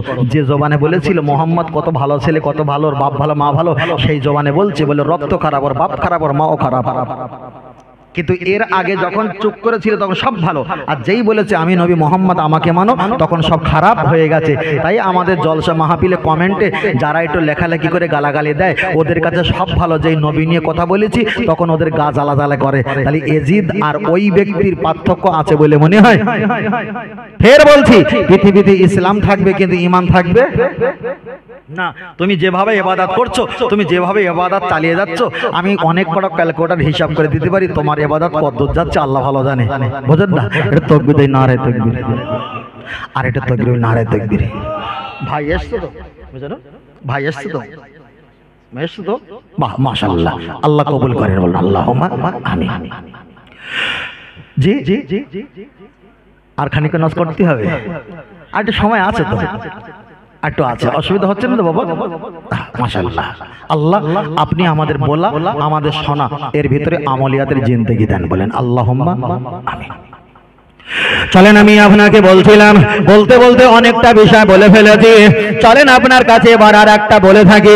নবী সম্পর্কে যদি বলি অনেকটা ভিতরে আমি নামতে পারি, যাবার মতো অবকাশ আমার সময় নেই, তবু আপনার কাছে একটা বার বলি। এক সময় আম্মা জান মা আমেনা দয়ার নবীর হাতটা ধরে একটু হাঁটাহাঁটি করছেন। এক সময় আব্দুল মুত্তালিব জিজ্ঞাসা করলেন, বৌমা আমার বাচ্চা মোহাম্মদ, আমার পোতা মোহাম্মদ দেখে কোথায় যাচ্ছ? ওই সময় আম্মা জান বললেন, শ্বশুর আব্বা তোমার পোতা মোহাম্মদ একটু খেলাধুলার জন্য আমার কাছে বায়না করেছে, ভালো করে খেয়াল করবেন। আল্লাহ নবীর আম্মা জান, আমাদের আম্মা জান বলেছিলেন, আমার বাচ্চা খেলার জন্য আমার হাতটা টিপে ধরেছে, ছাড়ে না।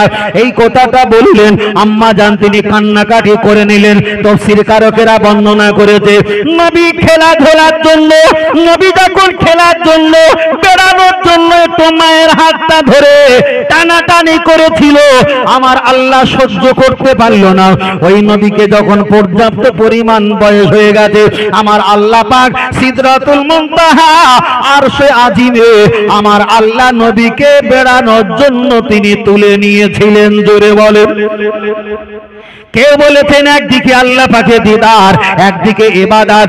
অবশ্যই আগে বলেছি আমাদের জ্ঞান শেষ, আল্লাহর জ্ঞান ওখান থেকে শুরু। তাহলে আম্মা জান মা আমিনা বাচ্চাকে খেলা করার জন্য হাতটা যখন ধরলেন, আমার দয়ার নবী আম্মা জানের হাতটা বারবার টানা দেয়, আম্মা চলো একটা বার খেলা করি, চলো একটা বার ঘুরতে যায়। এই চিন্তা ভাবনা মা বুঝতে পেরে নিজের শ্বশুর আব্বার কাছে বললেন, আব্বা তোমার এই পোতা, তোমারে দেখা যায় তোমার এই পোতাটা খেলনা দেওয়ার জন্য, বেড়ানোর জন্য এতটা পিড়াপিড়ি করে, এটা আল্লাহ কবুল করে নিয়েছে। তাই আমার নবীকে সিদরাতুল মুনতাহা আরশে আজিমে আমার দয়ার নবীকে একটা বার তুলে নিয়ে সেখানে আমার আল্লাহ দিদার দিয়েছে। অনেক কিছু আমার আল্লাহ ঘুরিয়ে ঘুরিয়ে বেরিয়েছে, অনেক কিছু তাকে দেখিয়েছে। একদিকে জান্নাত, অপরদিকে জাহান্নাম, একদিকে তামাম পৃথিবী যা কিছু অদৃশ্য আমার আল্লাহ সেটা নবীকে দেখিয়েছে। একদিকে আল্লাহর নবী খেলনার জন্য মায়ের কাছে পিড়াপিড়ি করে। কোন কোন তাফসীর কারকেরা বর্ণনা করলেন, ওই খেলনার সময় আম্মা জান যখন খেলা করতে না পেরেছে, তাকে যখন খেলার ব্যবস্থা না করতে পারলো, এই কষ্টটা যখন মনের হৃদয় জাগ্রত হলো, আমার আল্লাহ মনের খবর জানতে পারে। তাই নবীকে যখন হেলনায় শুইয়ে দেওয়া হয়েছিল, আম্মা জান মা হালিমা শুইয়ে দেওয়ার পর ওই বাচ্চা নবী মুহাম্মদ সাল্লাল্লাহু আলাইহি ওয়াসাল্লাম একবার হাত এদিকে নাড়ায় ওদিকে নাড়ায়, আসমানের চাঁদগুলো এদিকে ধাক্কা খায় ওদিকে ধাক্কা খায়। ওটাই আমার নবী খেলার জন্য একটা খেলনা বানিয়ে দিয়েছে। আমি আপনাকে বোঝাতে চেয়েছি, আপনি একটাবার বলবেন আমাদের আল্লাহর প্রতি ঈমান আনা, নবীর প্রতি ঈমান আনা কলেমা কি?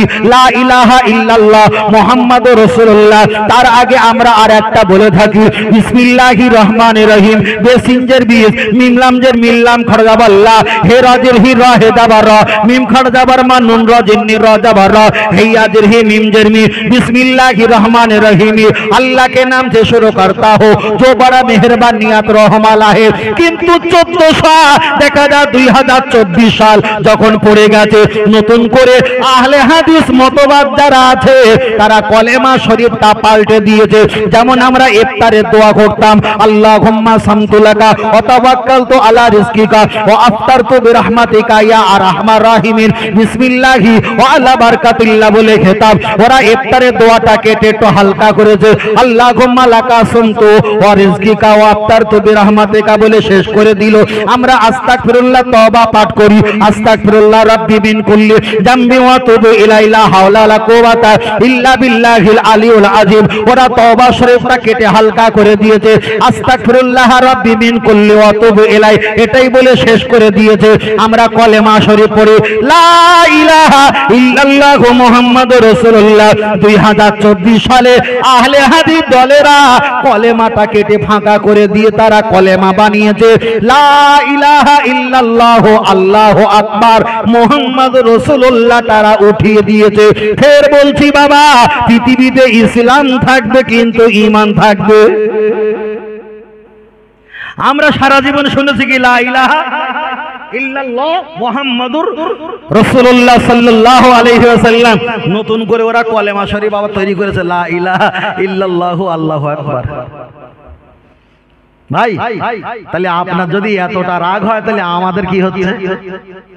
কথা বুঝতে পেরেছেন?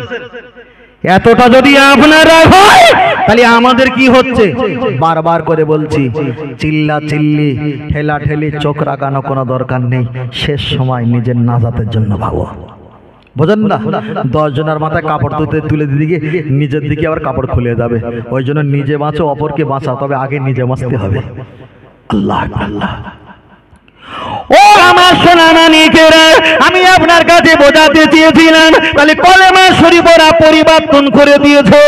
আবার নতুন করে ওরা একটা যে কোরআন শরীফের পরে হলো হাদিসের কিতাব, ওই হাদিসটার নাম হলো বুখারী শরীফ।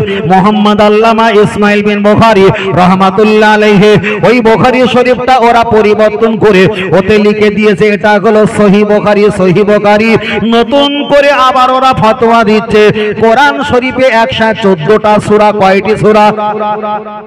114টা সূরা। ওরাই বলছে না না ওটা মিথ্যা কথা, কোরআন শরীফে হলো মোট 112টি সূরা। তাহলে হাদিসে ওরা হাত মেরেছে, কলেমায় ওরা হাত মেরেছে, এবার হাত মেরেছে আল্লাহর কোরআনে। তাহলে কোরআন শরীফে 114টি সূরা হলো। ওরা বলেছে না না, কোরআন শরীফে মোট সূরা হলো 112টা। তার ভিতরে বলছে সূরা ফাতিহা, যেটা আমরা সূরা ফাতিহা পড়ি। আল্লাহর নবী বলেছেন এই সূরা ফাতিহা হলো কোরআনের জননী, কোরআনের মা।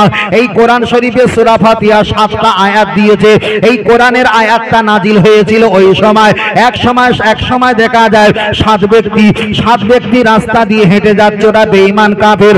অনেক টাকা সিরিয়া থেকে ব্যবসা বাণিজ্য লাভবান হয়ে ওরা লাপাতে লাপাতে চলে যায়। নবী সাহাবারা জিজ্ঞাসা করলেন, ও আল্লাহর নবী, ওরা এত টাকা ইনকাম করে লাপাতে লাপাতে আমাদের অট্টহাসি হেসে সামনে দিয়ে হেঁটে যায়, আপনি কিছু একটা করেন। আমার আল্লাহর কাছে দরখাস্ত করলেন। আমার আল্লাহ কোরআনের 7টা আয়াত ওই সূরা ফাতিহা শরীফ নাজিল করে দিয়েছেন। আল দেখা যায় সূরা ফাতিহা একেবারে একবারে শেষ পর্যন্ত 7টা আয়াত আমার নবীর প্রতি নাজিল করলো। আল্লাহ নবীকে বললেন, ইয়া রাসূলুল্লাহ, আপনি যদি এই সূরা ফাতিহাটা পড়েন, এটা হলো 7 আয়াত, এই সূরা ফাতিহাটা পড়লে আমার আল্লাহ মনস্কামনা পূরণ করে দেবে। তাহলে যে নবীর প্রতি আল্লাহর কোরআন নাজিল হয়েছে, যে সূরা ফাতিহা কোরআন নাজিল হয়েছে, নবী আমার জানিয়েছে, আল্লাহ নবী হাদিস শরীফে বললেন, লা সালাতা ইল্লা বি ফাতিহাতিল কিতাব আও কামা ক্বালা আলাইহিস সালাম, সূরা ফাতিহা ছাড়া নামাজ হবে না। তবে ওটা একা একা নামাজ পড়তে গেলে আপনাকে সূরা ফাতিহা পড়তে হবে, ওটা ইমামের পিছনে আপনাকে সূরা পড়তে হবে না। ওই সূরা ফাতিহাটা আল্লাহর কোরআনের আয়াত। আহলে হাদিস মতবাদ যারা আছে তারা বলেছে 114টা সূরা নয়, তার ভিতরে 112টা সূরা। তবে সূরা ফাতিহা হলো এটা কোরআনের কোনো অংশ নয়। তাহলে আপনি মাথায় টুপি দেখতে পাবেন, মুখে দাড়ি দেখতে পাবেন, হুজুর দেখতে পাবেন, মুফতি সাহেব দেখতে পাবে, ওর ভিতরে একদম জালিয়াতি জালিয়াতি ভরপুর হয়ে গেছে। একটাই কারণ, ওরা শরিয়াত নিয়ে বেঁচে আছে। মারেফাত লাইনে না ঢুকে ওদের ঈমান আমল গুণ ভস্ম হয়েছে, না হয়নি? আল্লাহ বারবার বলছি বাবা, এ কঠিন জিনিস, কঠিন জিনিস। তাহলে আমাদের এইরকম মুসিবত আরো সামনে আসছে। তাহলে হাদিসটাও নকল করেছে ওরা, কোরআন শরীফে হাত দিয়েছে, কলেমা শরীফেও হাত দিয়েছে, তওবা শরীফে হাত দিয়েছে, ইফতার খোলার দোয়া ওতেও হাত দিয়েছে। এবার নতুন করে আর একটা কি বলে জানেন, যারা বেনামাজি তাদের কাফের, ওদের সঙ্গে সালাম দেওয়া হারাম।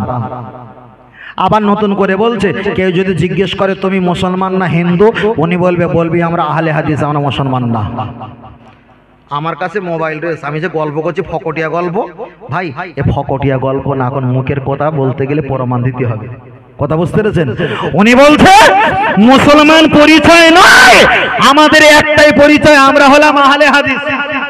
কথা বোঝেন না? আমরা হলাম আহলে হাদিস, কিন্তু আমরা একটা পরিচয় দেই, আমরা হলাম ঈমানদার, আর রেখে যাবার দলের আমরা সদস্য লেবার। সেটা হলো আল্লাহর ইবাদত, নবীর মহব্বত, কোরআন তেলাওয়াত, মা বাপের খেদমত, মাদাত জিয়ারাত। একটাই দল জান্নাত, ওই দলটার নাম হলো আহলে সুন্নাত আল জামাআত। জোরে বলে আর একটু শুষে পড়ে হবে না? সুবহানাল্লাহ। আর একটু জোরে হবে না? নারে দেখবেন আল্লাহ। খুব সমস্যা, হয়তো এটা আমাদের সিলসিলা মানুষ, সব শ্রোতা বক্তা কমিটি সমিতি সব মানুষ হয়তো একটু ব্যাপারটা কম বলছি, কেন এখানে বেশি বলে কোনো পড়তা হবে না। কিন্তু ভিন্ন জায়গায় যাই, কেন গালাগালি দেয়, কেন মফিজুল রে হিংসা করে, কোনো একটা হুজুর আজকে বলবো না, থাক। আল্লাহু আকবার। আল্লাহ সে বলেছে ও থাকলে আমি ওয়াজ করতে যাব না। কেন? যে ও নবী সম্পর্কে উল্টো পাল্টা বলেছে। তা আমি কমিটির ছেলে ফোন করে বলি পারিস সেই হুজুরে ডেকে লিয়া, যদি না আসতে চাই আমার গাড়ি পাটকে দেবান, ওরে 2 ঘন্টা ওয়াজ করতে বলবি আর আমি 2 ঘন্টা ওয়াজ করব। এখন কে ভুল ওয়াজ করেছে, কে নবী সম্পর্কে ভুল ওয়াজ করেছে, মিথ্যা ওয়াজ করেছে, হুজুরকে ধরিয়ে দিতে হবে। আসলে কি জানেন, আমাদের সমাজে অনেক হুজুর, অনেক বক্তা ওয়াজিন পাওয়া যায়, শুধু 1000 কোরআনের আয়াত পড়লে ওয়াজিন হওয়া যায় না, 1000 হাদিস পড়লে ওয়াজিন হওয়া যায় না। শুধু এতটুকু খেয়াল রাখতে হবে, কোরআন হাদিস থাকবে, মানুষ যেভাবে বুঝতে চায় সেইভাবে বোঝানোর নাম হলো ব্যক্তি। যেভাবে মানুষ বুঝতে চাইবে সেভাবে আপনাকে বোঝাতে হবে, এটাই হলো সবচেয়ে বড় লজিক। একদম সংক্ষেপে সময়ের ভিতরে একটু নাত শরীফ পড়ি ছোট করে একটা। নবী শানিয়া কললি হাসানিনা জীবান্নি আল্লাহুম্মা আইকিদহু বিরুহিল কুদুস। রাসূল বলেছে যারা আমার নামে শান আবৃত্তি নজম পাঠ করে, আমার আল্লাহ ফেরেশতা দিয়ে তাদের প্রতি রহমত ছড়িয়ে দেন। বলে সুবহানাল্লাহ। আর একটু সকলে বলি সুবহানাল্লাহ, আর একটু সকলে বলি সুবহানাল্লাহ। তবে যারা আহলে হাদিস যারা আছেন, আপনাদের এলাকায় হয়তো নেই, অন্য অন্য জায়গায় আছে, আমি প্রত্যেককে মেসেজ করে বলছি, ওদের সঙ্গে বিয়ে থাবা লেনদেন সবই হারাম। যদি বলেন কেন, আমরা হানাফি মাযহাব পালন করি, ওরা আমাদের বলেছে যারা হানাফি মাযহাব মানে তারা হলো কাফের। আচ্ছা আপনি বলেন দিন, আমরা কি কাফের? আমরা কি কাফের? লা ইলাহা ইল্লাল্লাহ মুহাম্মাদুর রাসূলুল্লাহ সাল্লাল্লাহু আলাইহি ওয়াসাল্লাম, আমরা তো কাফের না। এবার হাদিস শরীফে এসেছে বুখারীতে, আইয়ুমা রাজুলিন ক্বালালি আকিহি কাফিরুন ফাকাদ বাআ বি আহাদুহুমা, কোন ব্যক্তি কাফের নয় তাকে কাফের বললে সে নিজেই কাফের হয়ে যায়। তাহলে এবার যখন ওরা বলেছে আমাদের কাফের, আমরা বিশ্বাস করি আমরা কাফের না, এবার কাফের কারা হয়েছে? জানারা বলেছিল তানারাই কাফের হয়েছে। এবার বলেন কাফের পিছনে নামাজ পড়া হবে? কারণ তারা কাফের হয়ে গেছে। তো তোমার কাফের বলতে গিয়ে তারা কাফের হয়ে গেছে। এবার কাফের রস শোনা যাবে, কাফের পিছনে নামাজ হবে, কাফের মেয়ের সঙ্গে বিয়ে দেওয়া যাবে? সে তো ঈমান আনবে না, সে তো জানাবে ঠিক আছে। সে যদি ওই বিশ্বাসী হয় আর হবে না, তো তাহলে বিয়ে শাদী হবে না। ওই জন্য বলছি ওদের সঙ্গে লেনদেন, ইত্তেবা, চলাফেরা সব কঠোর হারাম, এগুলো নিষিদ্ধ, চলবে না। একটাই কারণ, আমার নবীকে মর্যাদা দেওয়ার কারণে। ঠিক না বে ঠিক? বললো ইয়া রাসূলুল্লাহ ইয়া হাবিবাল্লাহ। নবীর শান হচ্ছিল এতক্ষণ নবীর প্রশংসা, পীর মাশায়েখের প্রশংসা, সেই মহব্বতের নবীর প্রশংসায় একটু সহজে আওয়াজ দিয়ে একটু বলি বাবা, কণ্ঠ দিয়ে বলি বাবা। বললো ইয়া রাসূলুল্লাহ ইয়া হাবিবাল্লাহ, আরো জোরে ইয়া রাসূলুল্লাহ। আওয়াজ ওঠে না, আওয়াজ ওঠে না। বসিরহাট এলাকায় লোক বলে আওয়াজ ওঠে না। আমি কি সেই কথা কি বিশ্বাস করব? আজকের কন্ডিশন দেখে আমি সেই কথা বিশ্বাস করিনি, যেন আজকের বিশ্বাস যেন না করতে হয়। সকলটা মন খুলে বলি, প্রাণ ভুলে বলি ইয়া রাসূলুল্লাহ ইয়া। গোলাপ নীলম, গাধা নীলম, নীলম রজনীগন্ধা। এই পড়ে গেছে। গোলাপ নীলম, গাধা নীলম, নীলম রজনীগন্ধা।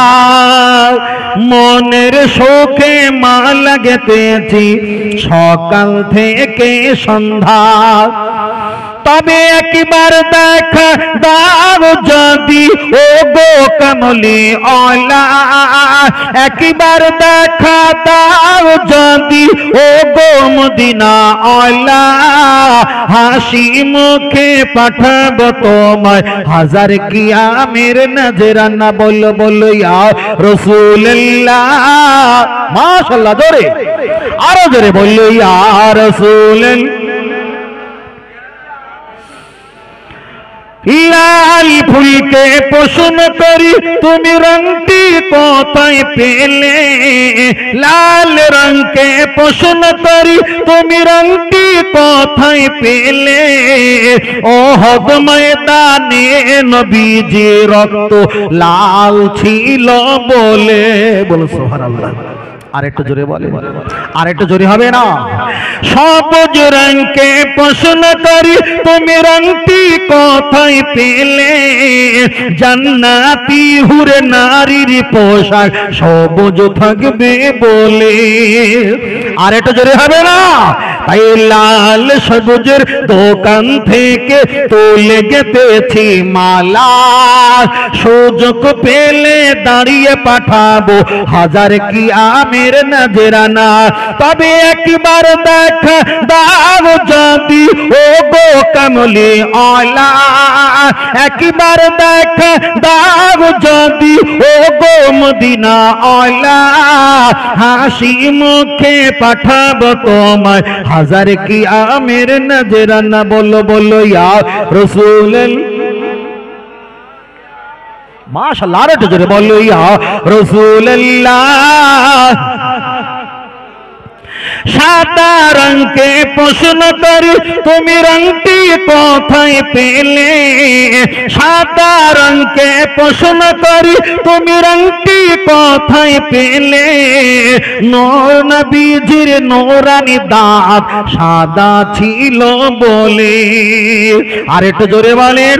হলুদ রঙকে প্রশ্ন করি তুমি রংটি কোথায় পেলে? মায়ার নবীজির নূরানি চেহারা হলুদ ছিল বলে। এই হলুদ লালের সাদা সবুজের দোকান থেকে তুলে গেঁথেছি মালা। সুযোগ পেলে দাঁড়িয়ে পাঠাবো হাজার কিয়ামের নজরানা। তবে একবার দেখা দাও যদি ও গো কামলি ওয়ালা, একবার দেখা দাও যদি ও গো মদিনা ওয়ালা। হাসি মুখে পাঠাবো তোমায় হাজার কিয়ামের নজরানা। বলো বলো বলো বলো ইয়া রাসূলুল্লাহ। জোরে বলো ইয়া রাসূলুল্লাহ। নারে তাকবীর। আল্লাহ কবুল করেন বলেন আমি। আর একটু জোরে হবে না? এই গজলটা হয়তো আছে অন্যভাবে, কপিরাইট আসার ভয়তে না একটু ঘুরিয়ে দেওয়া হয়েছে। কে কোথায় কপিরাইট ক্লেম করে গেছে, ঠিক আছে, এখন তো সবাই চলছে, ওই জন্য ঘুরিয়ে দিয়েছি। আর অনেকে বলে হুজুর ঘুরিয়ে বলে কেন? আরে যে ছুরি মুরগি কাটে সে চিন্তা হবে না কাটে কোন দিক দিয়ে কাটলে সুবিধা হবে, কথা বুঝতে পারেন না? ওই জন্য এটা ঘুরিয়ে বলি। লোকে হাদিস পড়েছে, আমি সেই হাদিস পড়েছি, ওরা যে ব্যাখ্যা করেছে আমি ব্যাখ্যাটা একটু ঘুরিয়ে, ওরা বলেছে 3 আর 3 6, আর আমি বলেছি 5 আর 1 6, কিন্তু এসছে একই জায়গায়, কিন্তু মানুষের বুঝতে যাতে সুবিধা হয় তার কারণে ঘুরিয়ে বলি। সাল্লাহ, আমি যে কটা হাদিস পড়েছি অন্য না আলেম হুজুররা এই হাদিসগুলো পড়ে থাকে সচরাচর, কিন্তু তারা বলে অন্য প্রসঙ্গিক থাকবে, আমি বলেছি অন্য প্রসঙ্গিক ভাবে। তারা বলেছে নামাজ পড়লে আল্লাহ জান্নাত দেবে, আমি বলেছি এইভাবে নামাজ পড়লে আল্লাহ নাজাত দেবে না। আপনাকে নামাজ পড়তে হবে পীর ওলি মাশায়েখরা যেভাবে নামাজ পড়ে ইবাদত করে আল্লাহকে নবীকে পেয়েছে, আপনাকে সেইভাবে পড়তে হবে, সহজে পাবে। আর এইভাবে যদি 1000 বছর করা হয় তাহলে নামাজে দেরি করলে বৌমা কিন্তু রাত্রে ঠান্ডা কিন্তু কাঁপবে। আপনাকে ওইভাবে নামাজ পড়া চলবে না, আপনাকে নিরলয় একা একা নামাজ পড়তে হবে। উনি বলেছে ওটাও ঠিক, আমি বলেছি আমারটাও ঠিক, কিন্তু বলার ভিতরে একটা ফার্স্ট কোয়ালিটি একটা সেকেন্ড কোয়ালিটি আছে, ঠিক না বেটি? চলেন, আমি আপনার কাছে বলছিলাম বিষয়টা আপনার কাছে হয়তো শেষ করতে চেয়েছিলাম, তবুও সীমিত সময়ের কারণে আপনার কাছে আর একটু বলতে বাধ্য হই। আমি আপনার কাছে বলছি, সমাজের দিকে আমরা তাকাই, বিভিন্ন জায়গায় জলসা যায়, মাহফিলে যায়, ওয়াজ-নসিহতে যাই, অনেক জায়গায় আমরা আবার সময় পেলে এশার নামাজ পড়ি। এশার নামাজ পড়ার পর দেখতে পেয়েছি ইমাম সাহেব ডান দিকে বাম দিকে সালাম ফিরিয়ে দুটো হাত তুলে মোনাজাত করলো। হাজার কান্নাকাটি, হাজার মোনাজাত, আরবিতে 1000 কথা বললো। বলার পরে মোনাজাত যখন শেষ করা হয়, বেরহমাতিকা ইয়া আরহামার রাহিমিন বলে, जिसका मतलब ऐसी है, যার ব্যাখ্যা হলো এটা, বেরহমাতিকা ইয়া আরহামার রাহিমিন, আল্লাহ हमको पर मदद फरमा दीजिए, আল্লাহ আমার প্রতি রহমত দান করে দাও। আবার একটা শ্রেণী যারা ইমাম আছে, মোনাজাত শেষ করার সময় তারাই বলে আলহামদুলিল্লাহি রাব্বিল আলামিন বলে মোনাজাতটা শেষ করে। আবার একটা ইমাম সাহেব আছে, মোনাজাত শেষ করার সময় লা ইলাহা ইল্লাল্লাহু মুহাম্মাদুর রাসূলুল্লাহ বলে মোনাজাত শেষ করে। তাহলে একজন বেরহমাতিকা বলে মোনাজাত শেষ করলো, একজন আলহামদুলিল্লাহ বলল, একজন কলেমা তৈয়বা বলল, তিনজন তো আল্লাহর নামে জিকির করলো না? করলো না?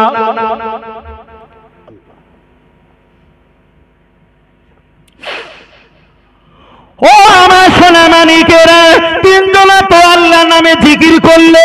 চলেন এবার নবীর কাছে গিয়ে বিচার দেওয়া যাক। ইয়া রাসূলুল্লাহ, ইয়া হাবিবাল্লাহ, হুজুর এখানে আমরা নামাজ পড়লাম, আল্লাহর নবীকে বললাম হুজুর মোনাজাতের শেষে একজন বেরহমাতিকা বলল, একজন কলেমা শরীফ পড়ল, একজন আলহামদুলিল্লাহ বলল, সবই তো আল্লাহর নামে তাসবিহ, কোন তাসবিহটা আল্লাহর কাছে ভালো? জবাব দাও।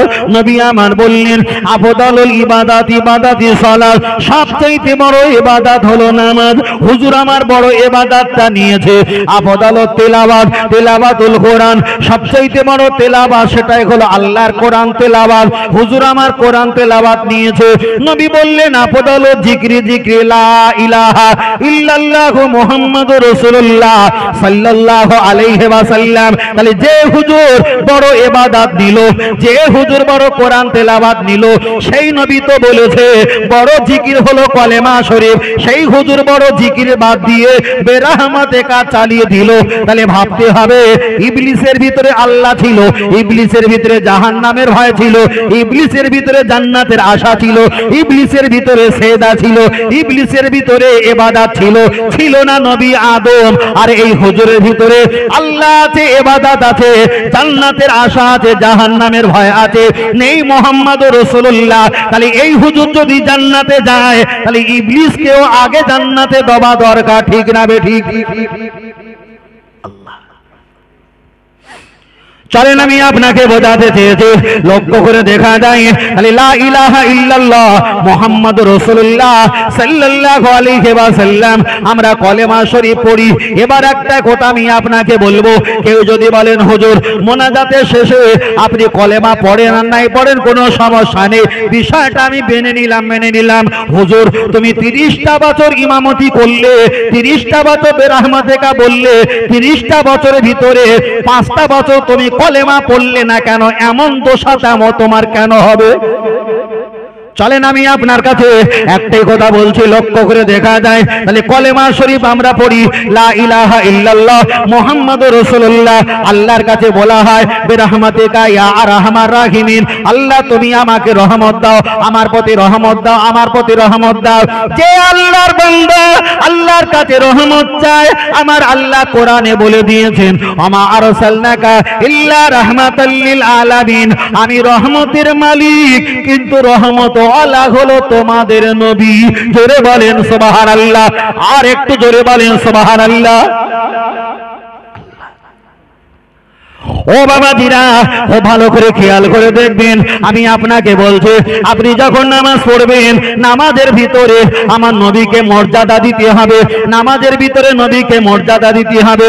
আপনি একটা বার বলেন, কোন ব্যক্তি যদি 5 ওয়াক্ত নামাজ না পড়তে পারে, যদি 5 দিন নামাজ কাজা হয়ে যায়, পরে যদি সময় পায় ওই নামাজটা কাজাগুলো ফরজ আদায় করে দিতে পারবে।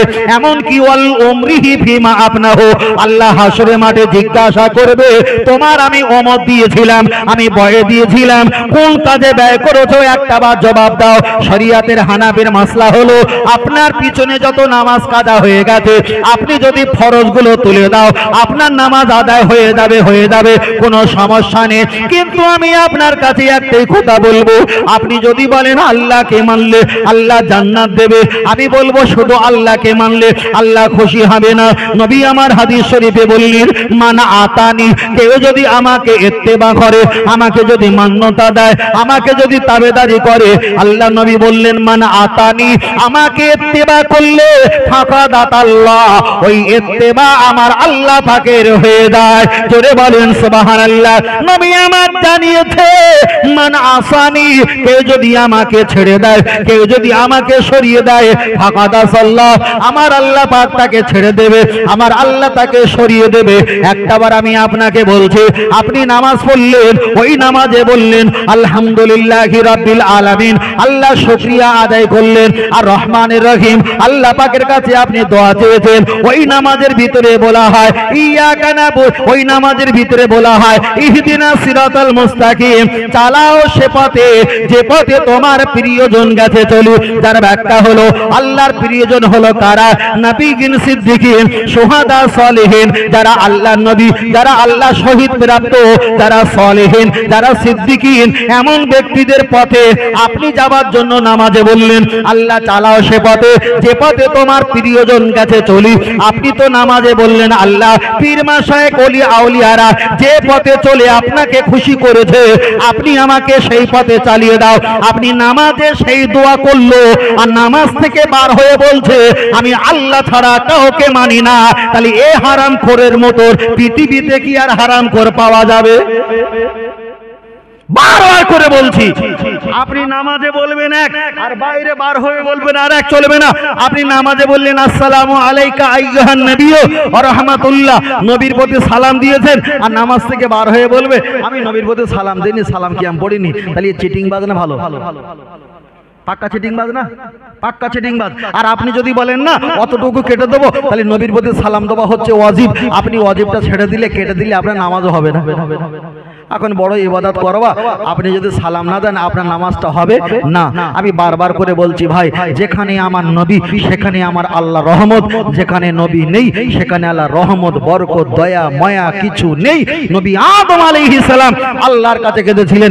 বসিরাট আল্লামা হুজরাট কিতাব লিখেছেন, কিতাবটার নাম হলো মিলাদে মুস্তাফা। নবী আদম আলাইহিস সালাম কাঁদছিলেন, জিবরিল আমিন আলাইহিস সালাম ওই জায়গায় গিয়ে আশহাদু আন্না মুহাম্মাদুর রাসূলুল্লাহ আযান দিয়েছিলেন। এই আযানের আওয়াজটা শুনে নবী আদম আলাইহিস সালাম আমার নবীর নাম দিয়ে আল্লাহর কাছে কেঁদেছিলেন, আমার আল্লাহ নবীর কারণে কান্নাটা মাফ করেছিলেন। বলো সুবহানাল্লাহ।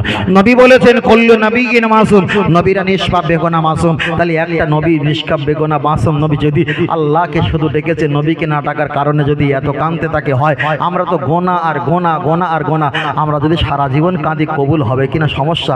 ওই জন্য আমাদের পীর মাশায়েখরা বলে দিয়েছে, বাবা তোমরা যখন দোয়া করবে অন্তত মুহাম্মদ সাল্লাল্লাহু আলাইহি ওয়াসাল্লামের ওসিলা দিয়ে দোয়া করবে। কেন? যেখানে আমার নবী সেখানে আল্লাহর রহমত। বল সুবহানাল্লাহ।